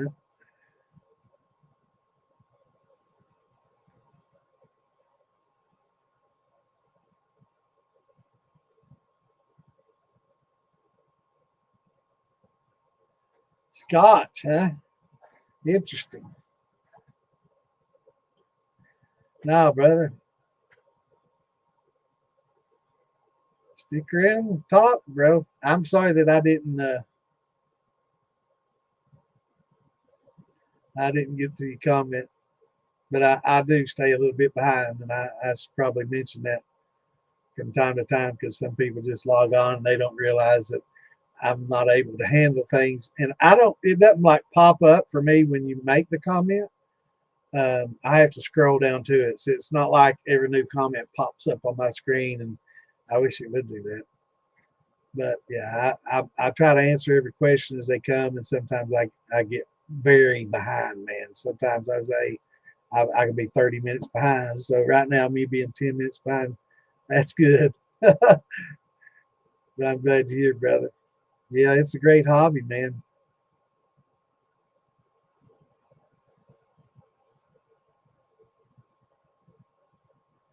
Yeah, I love reading some of that stuff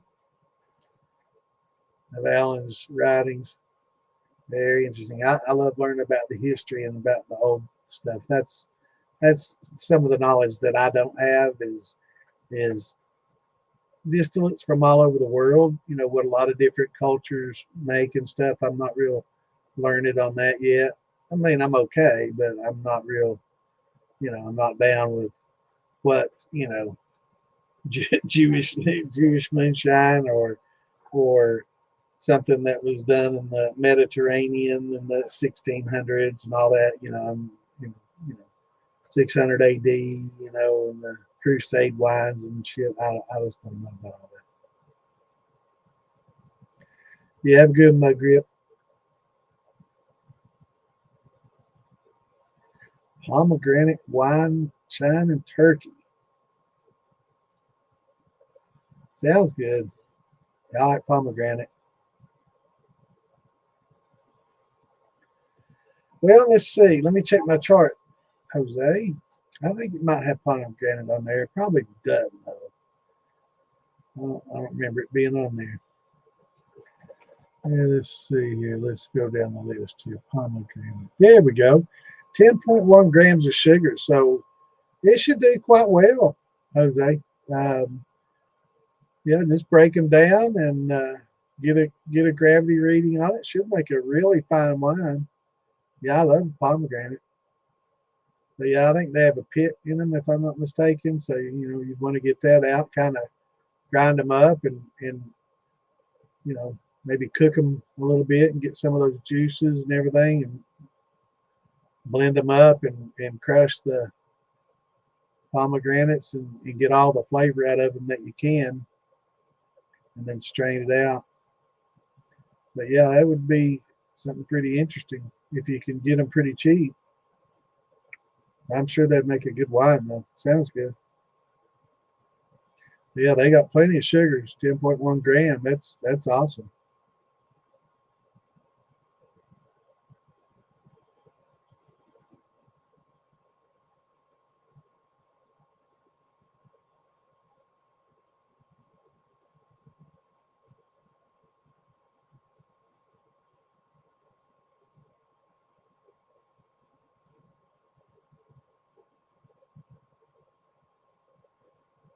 Yeah, there's a lot of, you know, Firm Solutions has a lot. They don't sell a lot, but they've got literally thousands in their inventory, different yeasts and stuff that Patrick was talking about. They got shitloads of them.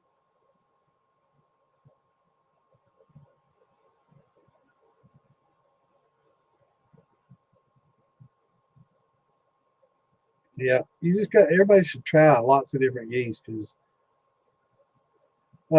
but I was just talking about that. I was like, it depends, different yeast for different applications. Like we were talking about earlier, like a bread yeast for a whiskey's fine, but probably not something you'd want to use in a wine, and I'm sure wine yeast, some people wouldn't consider using a wine yeast for grains. It's just it's not what they were really designed for. Not that they won't work well together, because I know EC 1118 works fine with grains, and that's a champagne yeast. So, you know, but I would say with something like that, a good Red Star Premier Rouge, I like using that with reds and dark fruits. So, a Premier Rouge or a good wine yeast would be fine. And do it inside at room temperature in the 70s and to 80s. That's perfect temperature for a wine yeast. If you got a basement, even better. So they like it a little bit cooler, but warmer. EC 1118 would work. It has a pretty large range of temperature, and it's a champagne yeast, so that would work pretty well with it as well.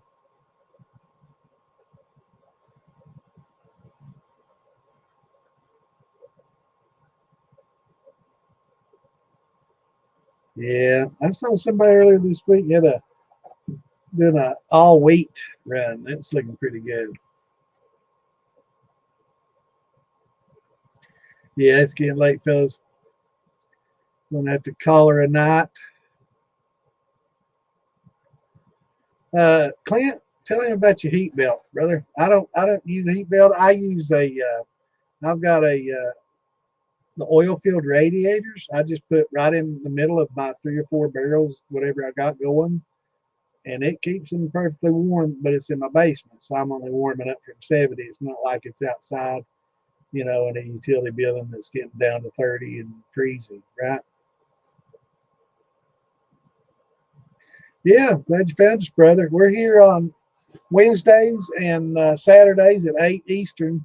So go to Phil Billy Moonshine page and Militia Moonshine page. They're on YouTube, and subscribe and hit that notification bell. And they're pretty good about sending out notifications every time we do a podcast. So there are some other podcasts that are also done on Phil Billy's channel, other than just mine. We do a shit show on Friday, and the girls have a girls' night out on Thursday, and so there's something going on, different times of the week. But yeah, we love having you here, brother, and we bring all your questions. We can help you with simple questions all the way up to complex questions. Me and uh, between me and I'd say between me, Scott, and Clint, that's over 100 years of experience. You know, me and Clint over 40 years each. So yeah, we can answer about any question you got, brother. Everybody, I'm going to scroll through and see if I missed any questions. If I did, ask it again real quick because I'm scrolling down. Master seedling heater mat.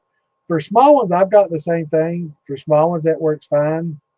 But for a big barrel, I don't know how well that would work. But I love my little oil fields. But like I say, that won't work outside very well. But in the basement or inside, it'll keep it up in the 80s easy. You know, whatever temp your yeast are needing or prefer, you can adjust it. You know. Yeah, I've been kind of waiting mine too. I'd like to do some big runs outside in my big barrels and do a bunch of them. Well, it's outside and I don't have to use the heater. But it's been 100. Now this week's going to be good, so I've got some watermelon I got to distill, and after that I'm going to focus on some grains.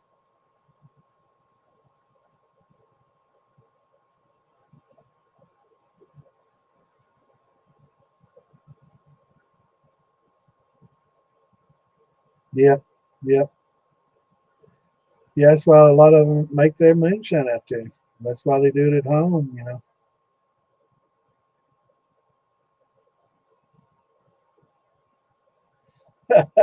the, yeah, I like Gandalf. Yeah, I got my little Gandalf hat. They just call me the whiskey wizard. Yeah, there you go.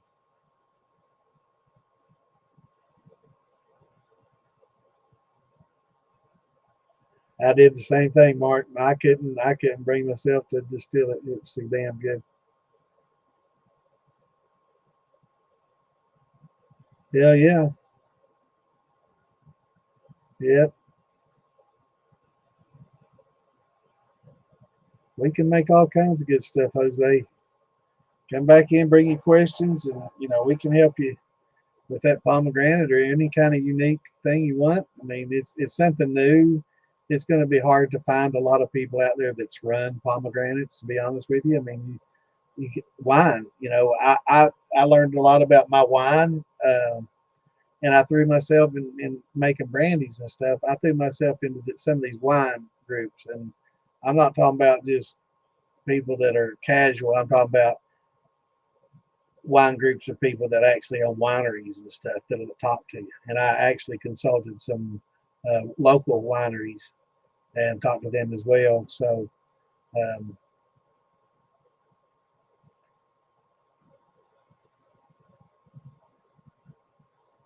yeah, yeah, we definitely love to. We got a lot of festivals and stuff we go to, Jose, all over the place, and a lot of people will bring their samples to them, and we'll all try them, and we'll bring some of what we make, and we'll camp together, and there'll be music playing, and they're a lot of good. They're a lot of fun.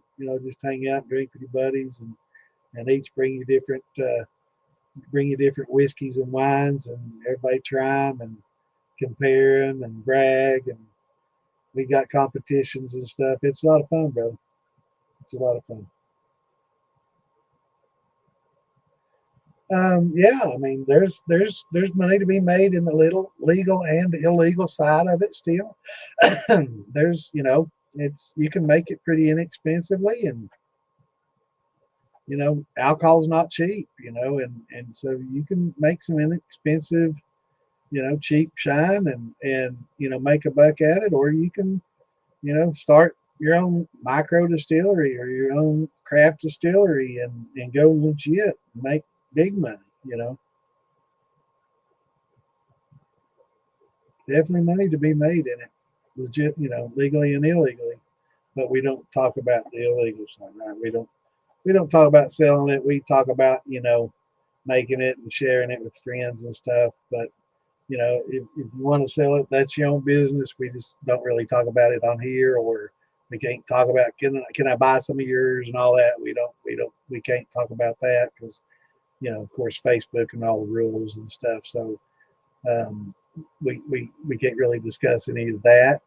But yeah, there's money to be made in the industry, both legal and illegal, depending on where you are and who you know. And you know, if you don't know a lot of people, it's a big risk. Malvin 71B, that's great. I use the 74. It's great for meads and stuff. But the 71's a good yeast. I've heard that. A lot of people using it.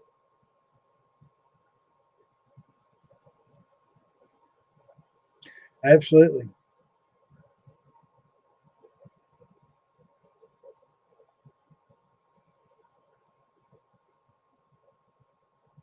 Yeah.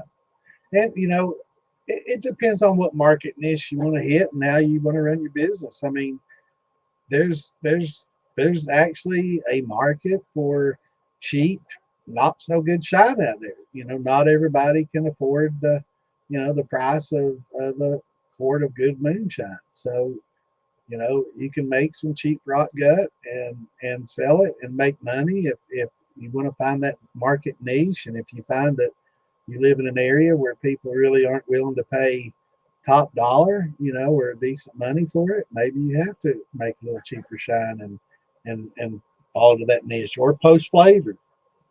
That's a very popular thing these days. Make some, run some neutral and mix it with some juice and make some flavor. Good night, Tammy. Hope you sleep well over in Gear County tonight. I'll get up with you on that t-shirt though, or on that hoodie. Yeah, yeah, it's past 11:30. Yeah, y'all let me talk all night with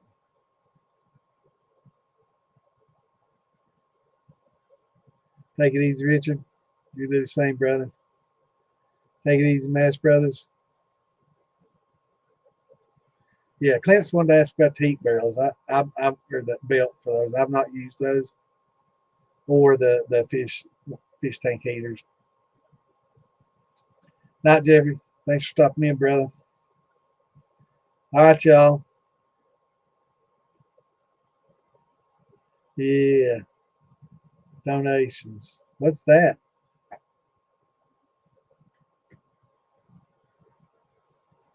All right, y'all. Thanks for tuning in.